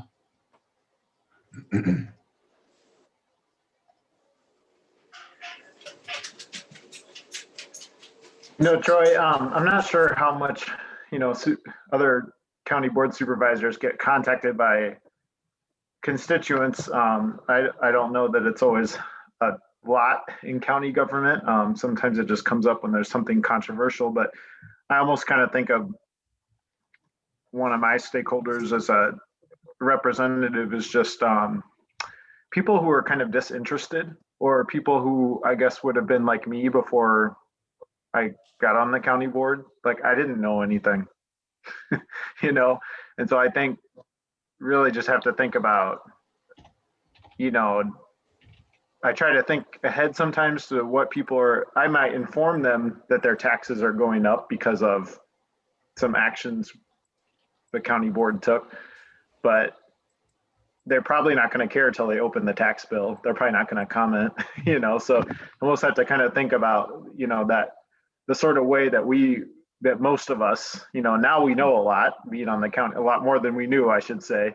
But you almost have to think about it as just people who just don't know a whole lot. And we got to serve their best interests and be ready for the feelings and the reactions they're going to have, which may be really misinformed, through no fault of their own. So.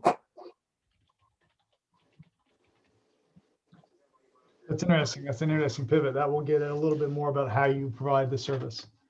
And I like Sean's newsletter. I don't know how I stumbled upon it. You and I were chatting one day, but it's thorough and as objective as a newsletter could be from an elected official. I like it. Yeah, and so that's a good leadership trait, right? Is informing folks, or at least giving them the opportunity to be informed. They may choose otherwise, and such is their choice. Yeah.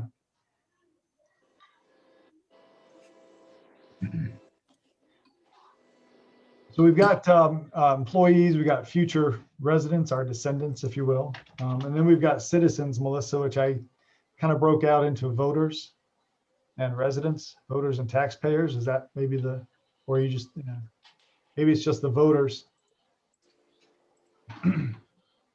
Well, I think we also have responsibilities, not just to the people who live here and pay taxes, but to people who work here, to people who pass through and travel through Richland County.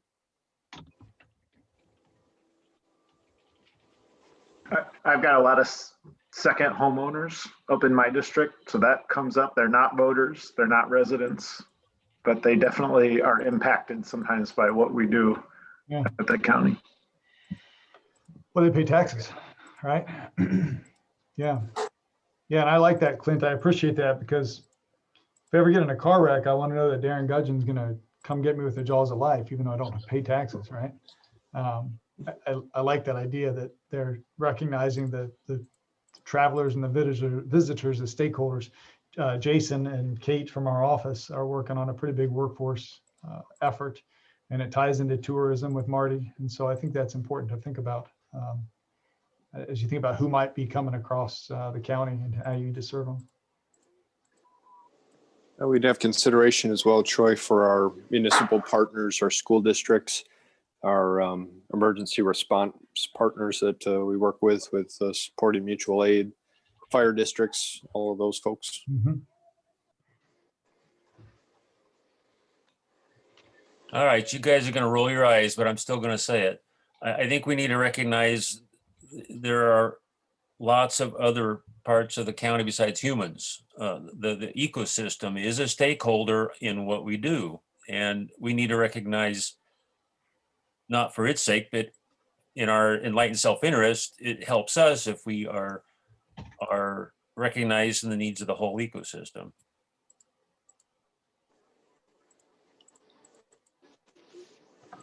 I really like that, Steve. That's, we've got people, but people live on the land. And what we do with the land affects everybody. And I think that's, why each of us from a different sections, we need to consider, like we talked about water quality.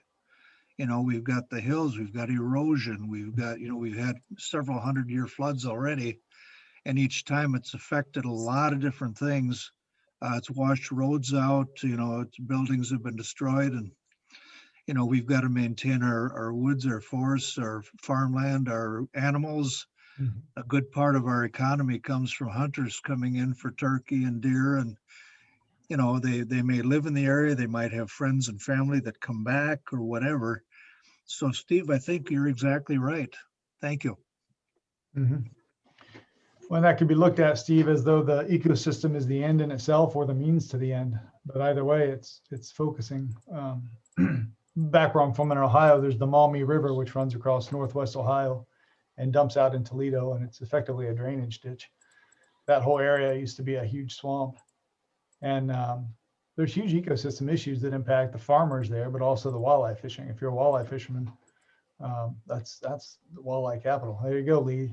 Take some of your tourism dollars to Ohio, right? But yeah, I think whether the ecosystem is the end or the means to the end, I think is I like having that here. Okay. Here's something I wanted to capture real quick. Kind of an exercise I was doing as I was thinking through ways this may inform what you do. Do you think there's a difference, and I kind of just plug this in, between what you might call stakeholders and shareholders? And does this matter as you go about your business?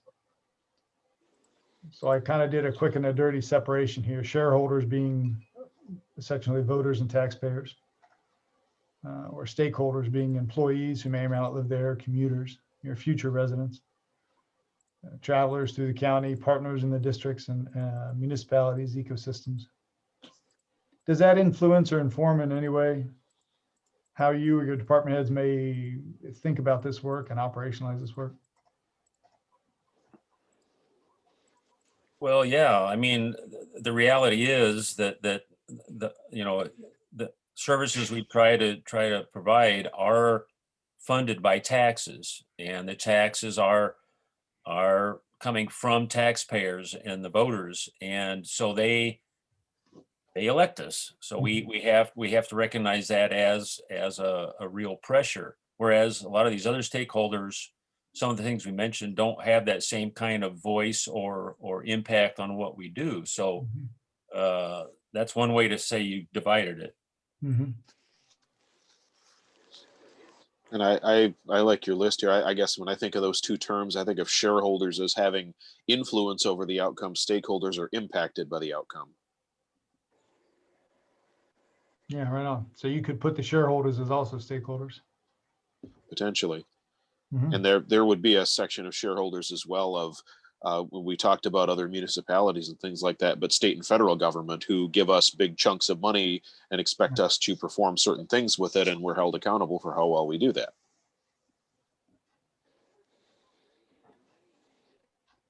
Yeah, right. Okay.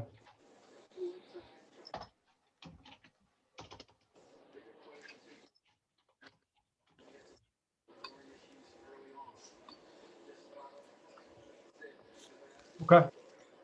I just wanted to pose that out there, and I like that. I like that breakout, Dave. The one side potentially being the influencers of the outcome, and the other being the recipients of the program. Okay.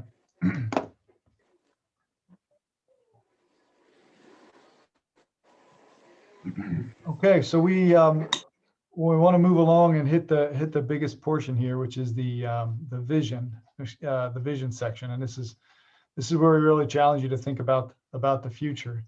And I'm going to turn it over to you again, but at the end here, we're going to have a volunteer help us craft one of these visions. And we want, ideally, a vision should be something that paints a picture, something feasible, but also aspirational, something desirable, a desired future state, right? So my question to you is, what are your aspirations for the county? And you can say the county as a whole, in the sense that the county government can influence this outcome, or you could talk about the county government itself, its operations, its culture, its services, et cetera. But what are your aspirations for the county, right? If you create this future state, will you be reelected? Is this a desirable thing?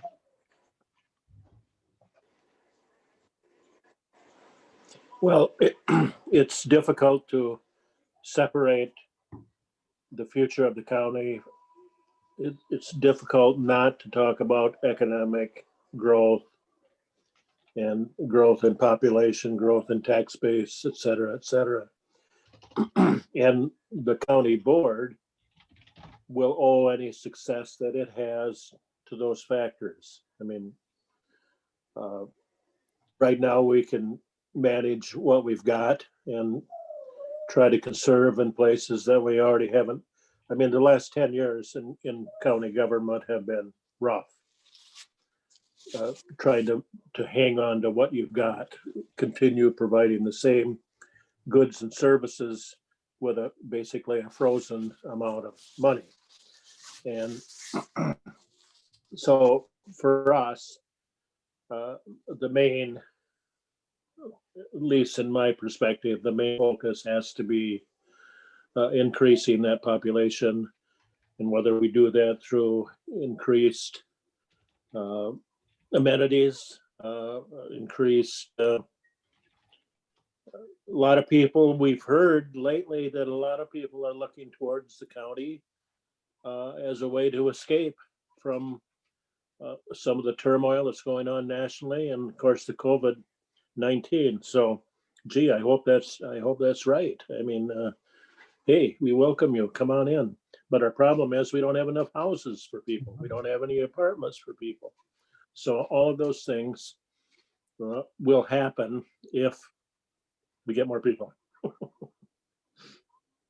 And maybe all of our residents don't want more people. I mean, that's another issue too. I like the county the way it is. And I don't want a bunch of neighbors. So all things to consider. Yeah. Yeah, there's tension there. Mm-hmm. What else? What would you like your successor on the county board to inherit? What's your legacy? What do you want your kids to see you have? A balanced budget. I'd like them to get a balanced budget.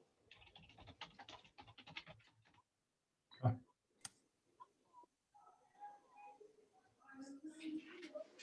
And one of my complaints and objectives is never saddle successive boards with our problems. In other words, try to take care of the problems at hand and not push them down the road, kick the can down the road. And one of the ways we do that is by excessive borrowing. And I know that we have to do that in order to keep providing the same goods and services that we have. But it's basically saddling our successor boards with that problem because we haven't taken care of it. I know I'm being a little overcritical, but it bothers me. That's important. Thank you, Marty.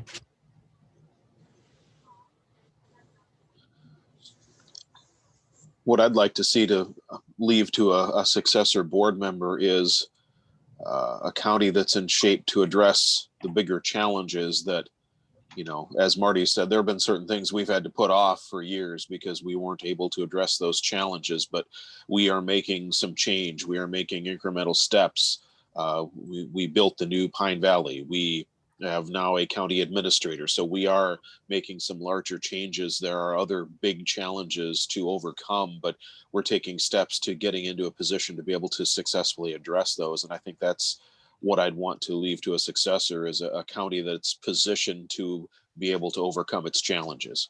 Mm-hmm. Mm-hmm. Thanks, dude.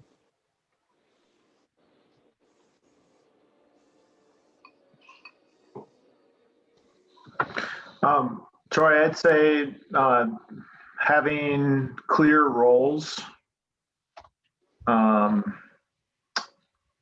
you know, and I mean for our leadership, I think having an administrator we're really, it seems like we're moving very rapidly in that direction of having clearer roles, and that was pretty confusing for me when I arrived a few years ago. So I think in 10 years, it would be great if those roles were really clear. You know, what is a county board supervisor versus a department head versus an elected, you know, official countywide versus the administrator. You know, it just having all that laid out, it's going to make it a lot easier for people to get some of the work done, and the jobs or solve the problems that need to be done. Clear rules among the staff so you can enable greater efficiency in the county. Yeah. That's what I was going to add on to that, which would tag right on to that, would be an efficient and effective government. And that isn't meant to be a heavy criticism or anything. I think that we're working on that right now. Mm-hmm. Mm-hmm. Yeah, to the degree we can, right? It's hard to be efficient and effective and transparent sometimes, right? The Madison writes in the Federalist Papers, essentially they set the government up to be deliberative, which today we call slow. But there's a transparency in the dialogue. It's important. Having said that, I hope in 10 years we've been able to improve resilience, flexibility, being more ready for economic volatility, because I think it'll continue, if not get worse. And so we got to get rid of the debt, but also figure out a decision and deliberative style that can react quickly.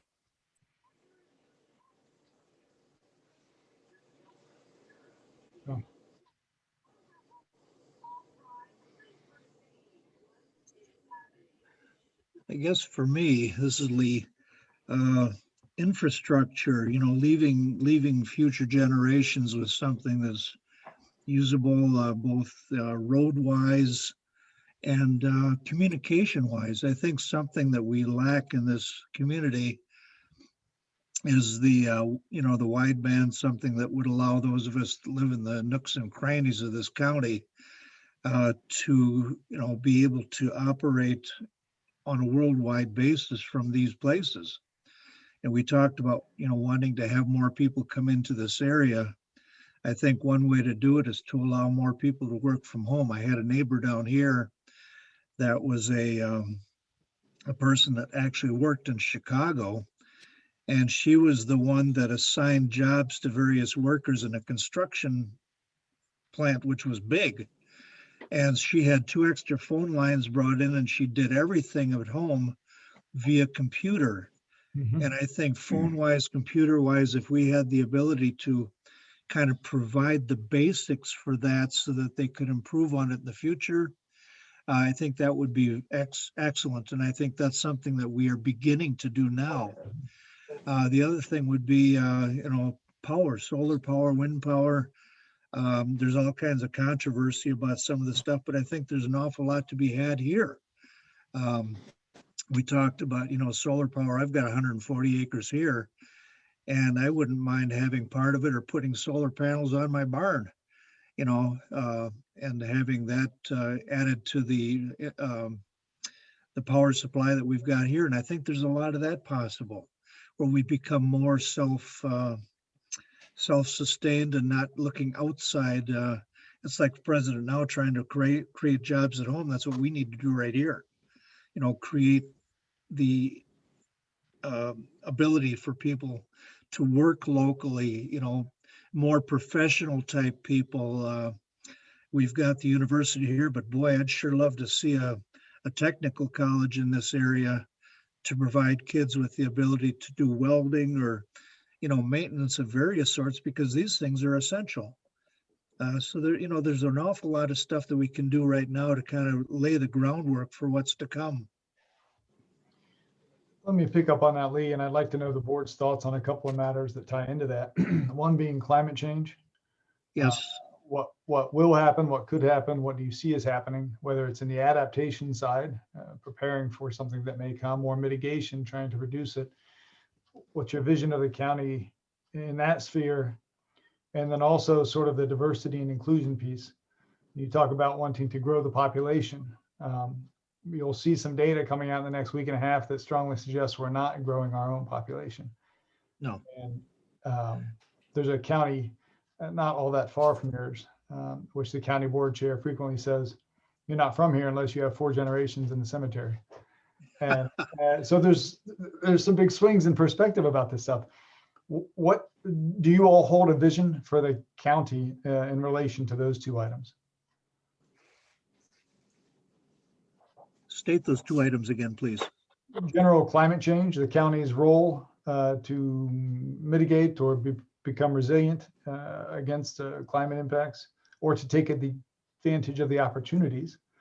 Or not. Well, yeah, I think there's opportunity. Troy, CBS News just did a study, and the ideal city in the nation they picked for all climate change was Madison, Wisconsin. Yeah. So I think we're close enough that we could bask in their radiance there.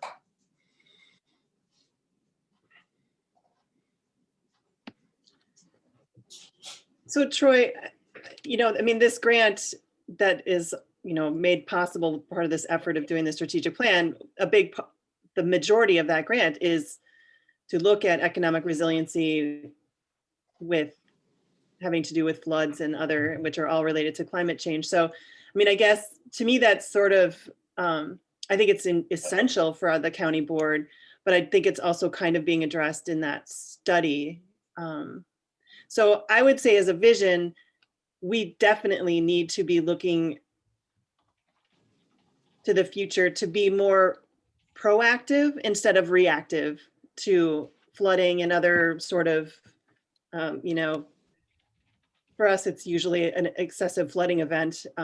But even our economy with agriculture, we have a very large agricultural economy, and clearly, farmers have been having issues with their crops and other aspects that are being directly impacted by climate change. So I think we need to be mindful, and I think we need to be working towards being more proactive and having mitigation strategies and incorporating that into how we do everyday business, making sure that we're having conversations when they're building highways about, are there things we can be doing to mitigate flooding when we're building that road? The health department, is there educational things we should be doing, because the ticks are going crazy in the new climate that we have. So there's all sorts of ways that I think we could be more proactive instead of just reacting whenever there's a flood or something like that.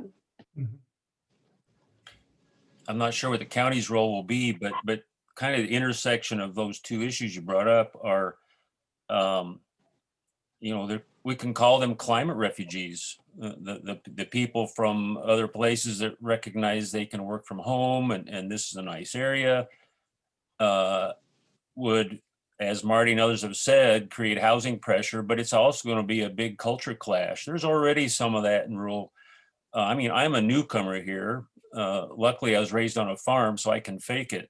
But a lot of people that are going to be coming in rural areas, it's a different culture, and there's some of that already, a little bit of tension, and it's going to be something we'll have to manage, because I think it'll be it could become worse.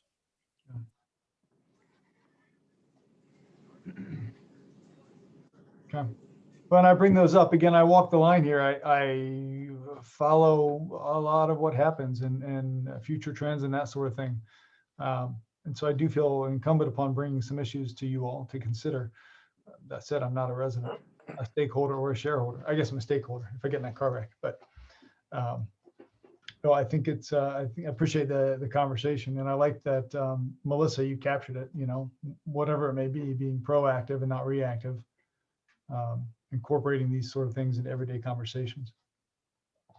Yeah. And Troy, on the climate change thing, you probably already know about this, but just in case not, or you don't remember it, we did pass a resolution on climate change in the last term.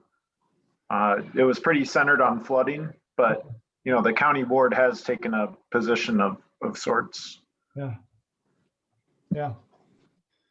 Well, it'll be interesting. I think I saw that show that you were talking about, and they say places to be safe. If you want to be safe from potential impacts of climate change, you got to be far enough inland to avoid the coastal flooding, far enough north to avoid heat waves, far enough west and north to avoid hurricanes, and far enough east to avoid wildfires. And then have plenty of fresh water. That pretty much puts you in the Great Lakes Basin, doesn't it? So, anyhow, that was one take. Yeah. Okay, so I've got for aspects of your vision that could be incorporated here.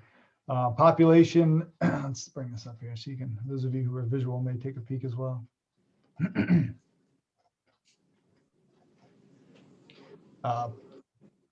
Population and economic growth to fund services. You need a larger population. You want to strive for a balanced budget. I put down there, Marty, fiscal solvency, sound financial management. Tapping into, you know, you're not here to make a profit, right? A county board in shape to address the challenges that will come in the future. Enabling clear roles among the staff. This speaks to the transition you're currently going through, so you can enable greater efficiency, efficient and effective government. Improving resilience and flexibility, being prepared for economic volatility. Having strong infrastructure, whether it's good roads or broadband. Enabling people to support renewable energy, or excuse me, enable, prepare, support renewable energy if it's coming into the county. I like that self-sustaining and resiliency, the aspect that you brought up. And then looking to the future to be more proactive and not reactive to, for instance, flooding. Incorporating some of these mitigation strategies into everyday conversations. So we've got resilience, we've got preparation, we've got fiscal solvency, financial management, population growth, efficiency, and effectiveness. Is there anything you'd like to change about the county? I guess some of these require change. Anything that you're doing that you maybe need to not do? Anything, any greater pivots? You've already pivoted pretty well with the county administrator, but. I think just continuing not to be stuck in a groove of this is the way we've always done things. You know, I'm in my 5th term on the board now, and I've seen that change over the time I've been serving to where we are open to more new ideas, new ways of looking at things, new ways of funding things, new ways of approaching services. And I think we need to make sure that continues. Good. Okay. I want to make sure we respect your time. I said 7:30, so I want to get there. I'll stick around a little bit after this if anybody wants to kick around any additional thoughts or send any thoughts my way. You have my information, I believe, to send anything my way if something comes to mind after this. But I do want to dive in here. I did promise or threaten homework. I'm not sure which it was. I would like to have a volunteer if we could. So I'll send this information to you, but I'd love to have somebody help draft a mission statement or mission statements. You can have a couple of iterations for folks to reflect upon. And then someone also to draft a vision statement or statements based on what we've captured here.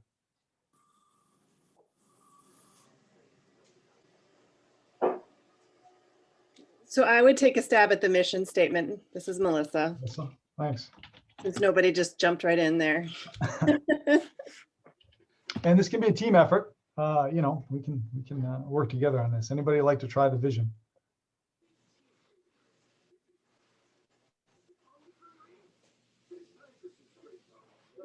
Every once in a while in our group, there's that person who got a college degree in English and they're like, oh, I got to use my degree. And they want to write this up, but we don't have any unused English degrees out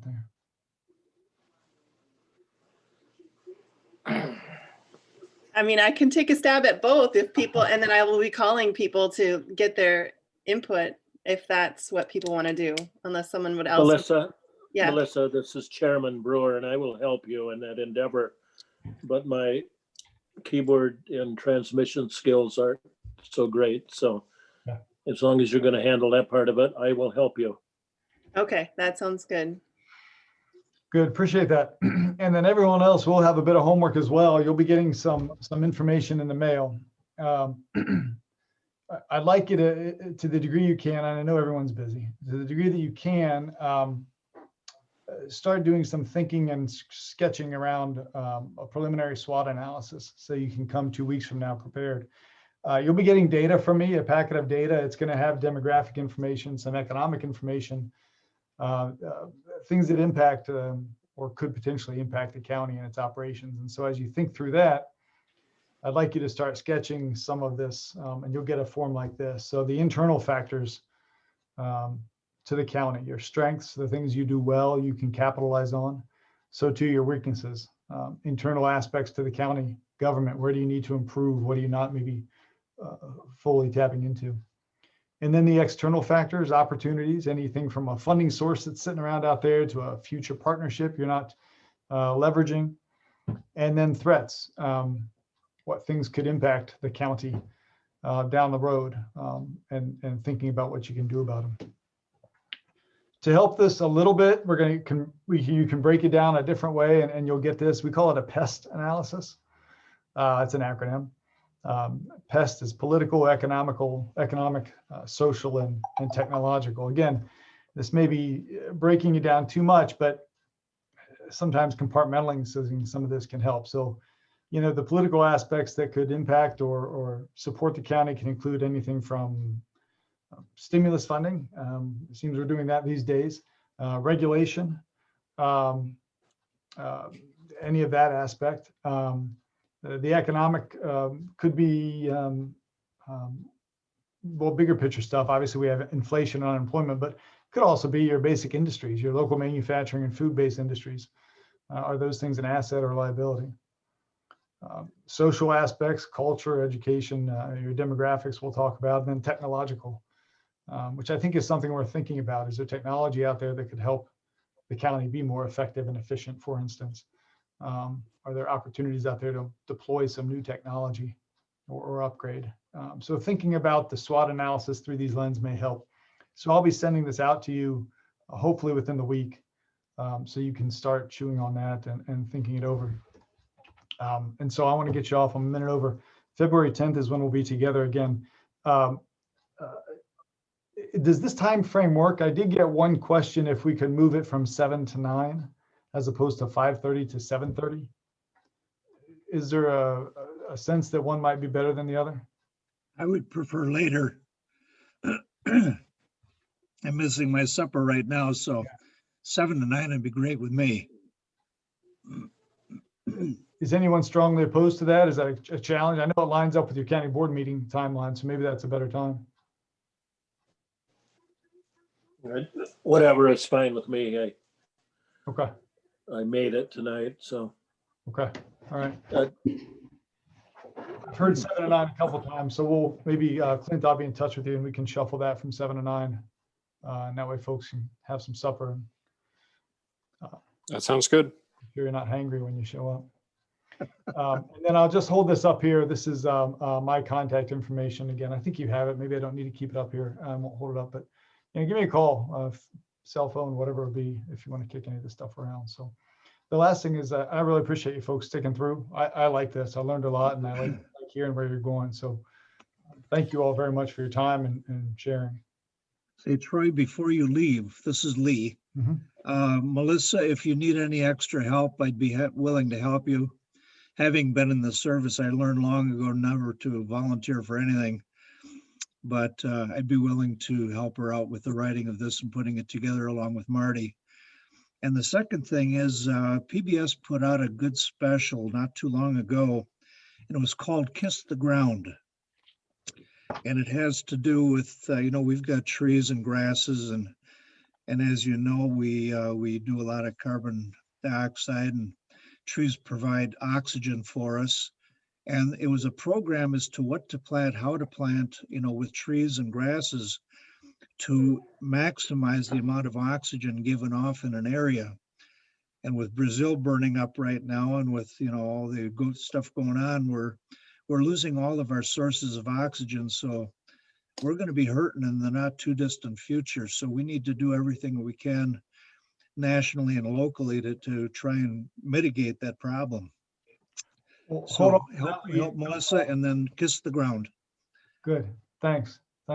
We'll bring that lead to the future meeting. I appreciate that. And you all are certainly free to go and enjoy your evening. And again, thank you for your time. I appreciate it. Thank you. Thanks, Todd, for what Thanks, you've done. Troy. Yeah, you bet. Thanks, Troy. Good job. Thank you, everyone. Troy, are we Thanks doing for- vision and Thanks for mission? spending your evening with us too, Troy, away from your family. Yeah, no problem. Troy, do you want the vision and mission statement before the next meeting? Is that the plan, to present it at the next meeting? Yeah. Does that it gives you 2 weeks if I could just send you the raw PowerPoint. So you can. Yeah, can you do that right away? Because just a reminder, I'm out of town actually for the next meeting. So, Yep. But I will be attending remotely from where I'm at, but I probably want to have it finished before we hit the road. So yeah, if you could send me that. And then Yep. I'll be in touch with Marty and Lee to kind of flush things out. Yeah.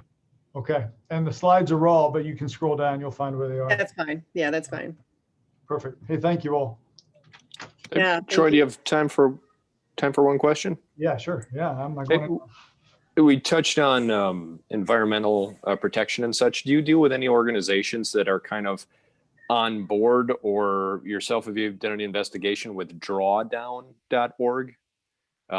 It's kind of it's a nonprofit organization. They do like a global studies, and their whole thing is to reduce greenhouse gas. And so they evaluate like agricultural systems or cement production or transportations or buildings or all these different facets on how to reduce greenhouse gas. Are you familiar with that, or any organizations you work with kind of try to include that in some of their policy at all? No, I've just pulled it up actually. No, I'm not familiar with it, Clint. What I'm preparing to send out with the data packet, we've been pulling a fair amount of information related to climate impacts around the region, but or to the to kind of the driftless Midwest. But I've not come across this. How would you like this incorporated, or in what fashion do you see this?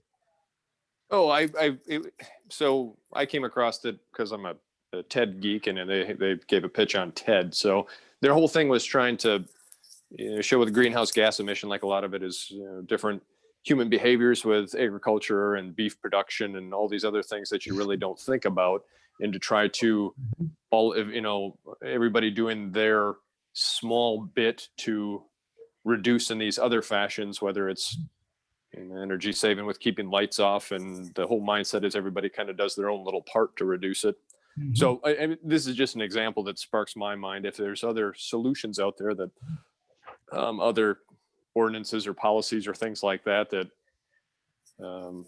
tries to do it, I'm not looking to try to reinvent a wheel or anything. It was just something that I was wondering if anybody's kind of picked up on something like this and is implemented it in their policies. No, I've not seen this. No, and I that's one of the things I want to get a better sense of is what the county's role or position might be.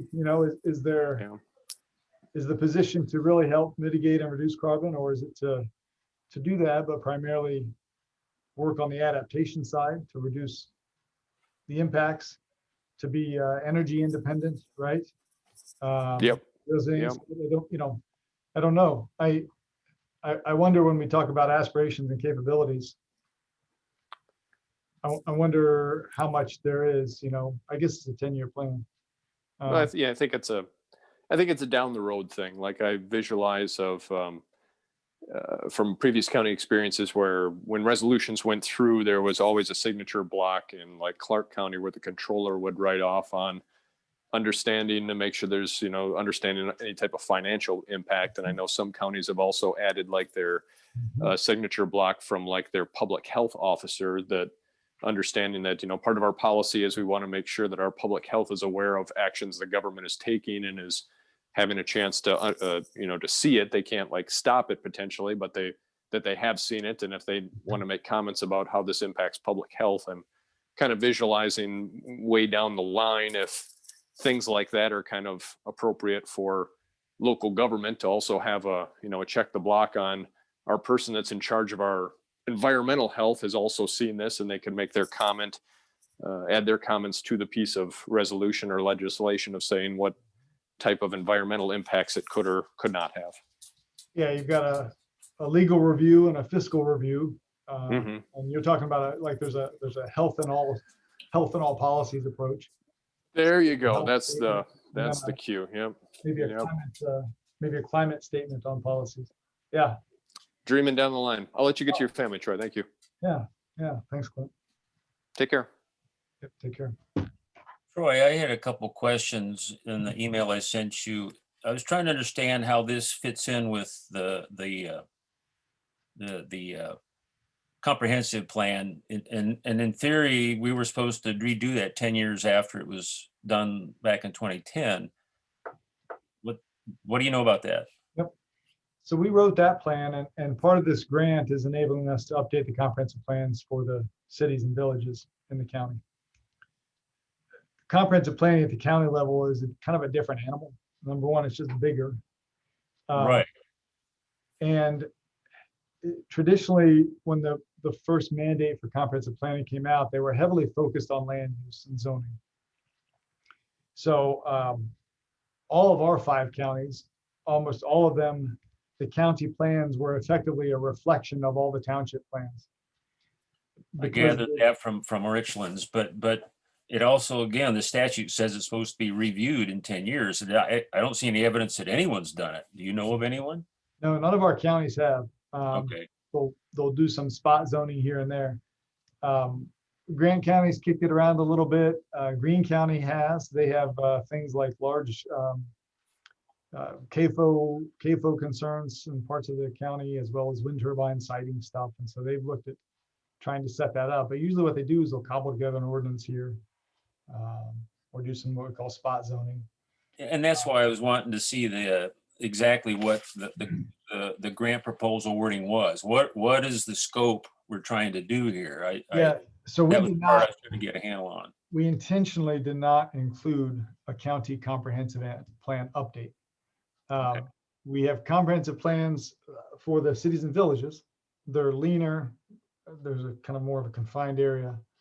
County plans are scope creep. And this is very pragmatic, Steve. How do I ensure that I'm not going to lose my hat and spend all the money doing township stuff as opposed to, a city where I know they'll maybe get some stuff done? Yeah. I didn't have enough time to create a budget or even a budget for that kind of thing. So what we came away with was this strategic plan, which can help the county focus its operational efforts, as opposed to how are we going to zone this stuff for farmland preservation, and where are we going to do land development and some of that stuff, which was historically part of the comprehensive plan. Yeah, but a lot of the stuff we've talked about really affects land use or vice versa. So we're still in that realm. Yep. And maybe that's something that comes out of here. Maybe that looking again at the comprehensive plan is something that comes out of here. It should be done by statute, Steve, but there's also no comprehensive planning police who come. Yeah, I know. Or the funds, but and I'm not saying we need to. What I'm just trying to understand is if we're not doing that, then I'm trying to get a handle on the scope that we are trying to do. Mm-hmm. And I'm getting there. Mm-hmm. Okay. Yep. Yeah, I can send that around. There's really five big areas of this grant. There's the municipal comprehensive planning processes. So we're in Lone Rock right now. In the spring, we'll be moving to Richland Center, and then over to Boaz in late summer. And then I'm on the board to get Yuba and Casanova engaged. So we're moving around the community in that sense at the municipal level. So that's gonna be the kind of like the input piece, where our meetings and then the ones with those villages that Yep.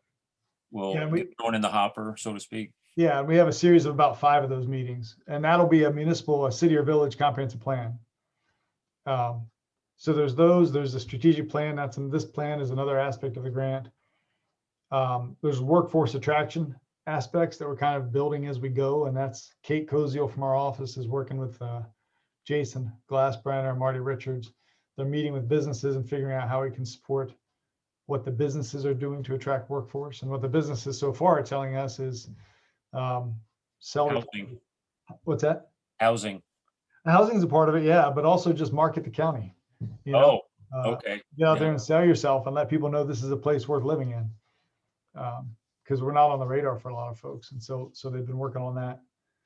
I kind of insinuated in my note to you, I have mixed feelings about that. I'm just worried that we might be setting ourselves up for our own bubble. That it sounds good right now, but that it may turn quickly on us. That's the only thing I'm worried about. That we worry more about a balance between what services and what our population is, and not try to force it, if that makes sense. Are you worried about growing too fast or having too much population, or? Yeah, absolutely. I mean, I don't think it's that unlikely that we could have another Great Depression. Might last several years, and if that happens, what does that do to the infrastructure and the investment we might be on the brink of committing to? Anyway, I'm just throwing that out there. Well, I'll give you a bit of a preview here of some of the things that you'll be getting. Here's some general demographics. You can see this is your Richland County population age 65 and over. Yeah. As opposed to your prime workforce age 20 to 64. Isn't that just the baby boomer bulge going through? Isn't that all that is? Well, that's going through, but then their children are leaving. Kids aren't coming back. But you're right, there is that. So if all the baby boomers had the babies and all the babies stayed here, we would still see this age 65. Yes, we wouldn't see this. And I give you an example, that orange line. So the bars are total numbers of projected age 65 and over folks. The orange line and these percentages are the percentage of the total population that is 65 and over. So if you go to the city of Reedsburg and you map this, you're going to see these bars growing because of exactly what you said, the baby boom population. Right. What you're going to see though is the orange line going down. Okay. Because there's a greater number of folks moving in. So the percentage of the whole is not getting bigger. Well, I guess what I'm arguing is that I don't necessarily think we want to grow, and I could be wrong, but I'm just worried that if things go south, that we won't have help from the state. We won't have federal help. We'll have whatever we have, and you'd rather have people that are in balance with the what you can produce in your county. Anyway, the other thing I was going to ask is is this effort going to be able to get any of the 2020 census data as part of your input, or is that not going to come out in time? Yeah, no, I think here in a couple of months, the legislature will get some of the 2020 data so they can do their districting or redistricting. The general public doesn't get a bulk of that data until almost 2022. Okay. By the time they, massage it and all that stuff. No, I figured that would be the case. Well, and the redistricting is really only based on raw numbers, total numbers of human beings. The census data that we find valuable talks about age breakdown and income breakdown, and that stuff just takes longer for them to put together. So, yeah. Yep. Well, I know I'm sounding like I'm, raining on the parade, but I'm just worried about what. I mean, you read this stuff all the time about the ridiculous economic bubbles and all the resource limits we're bumping up against. I just don't see the curve going up. That's all. Yeah, I Well, agree. I right.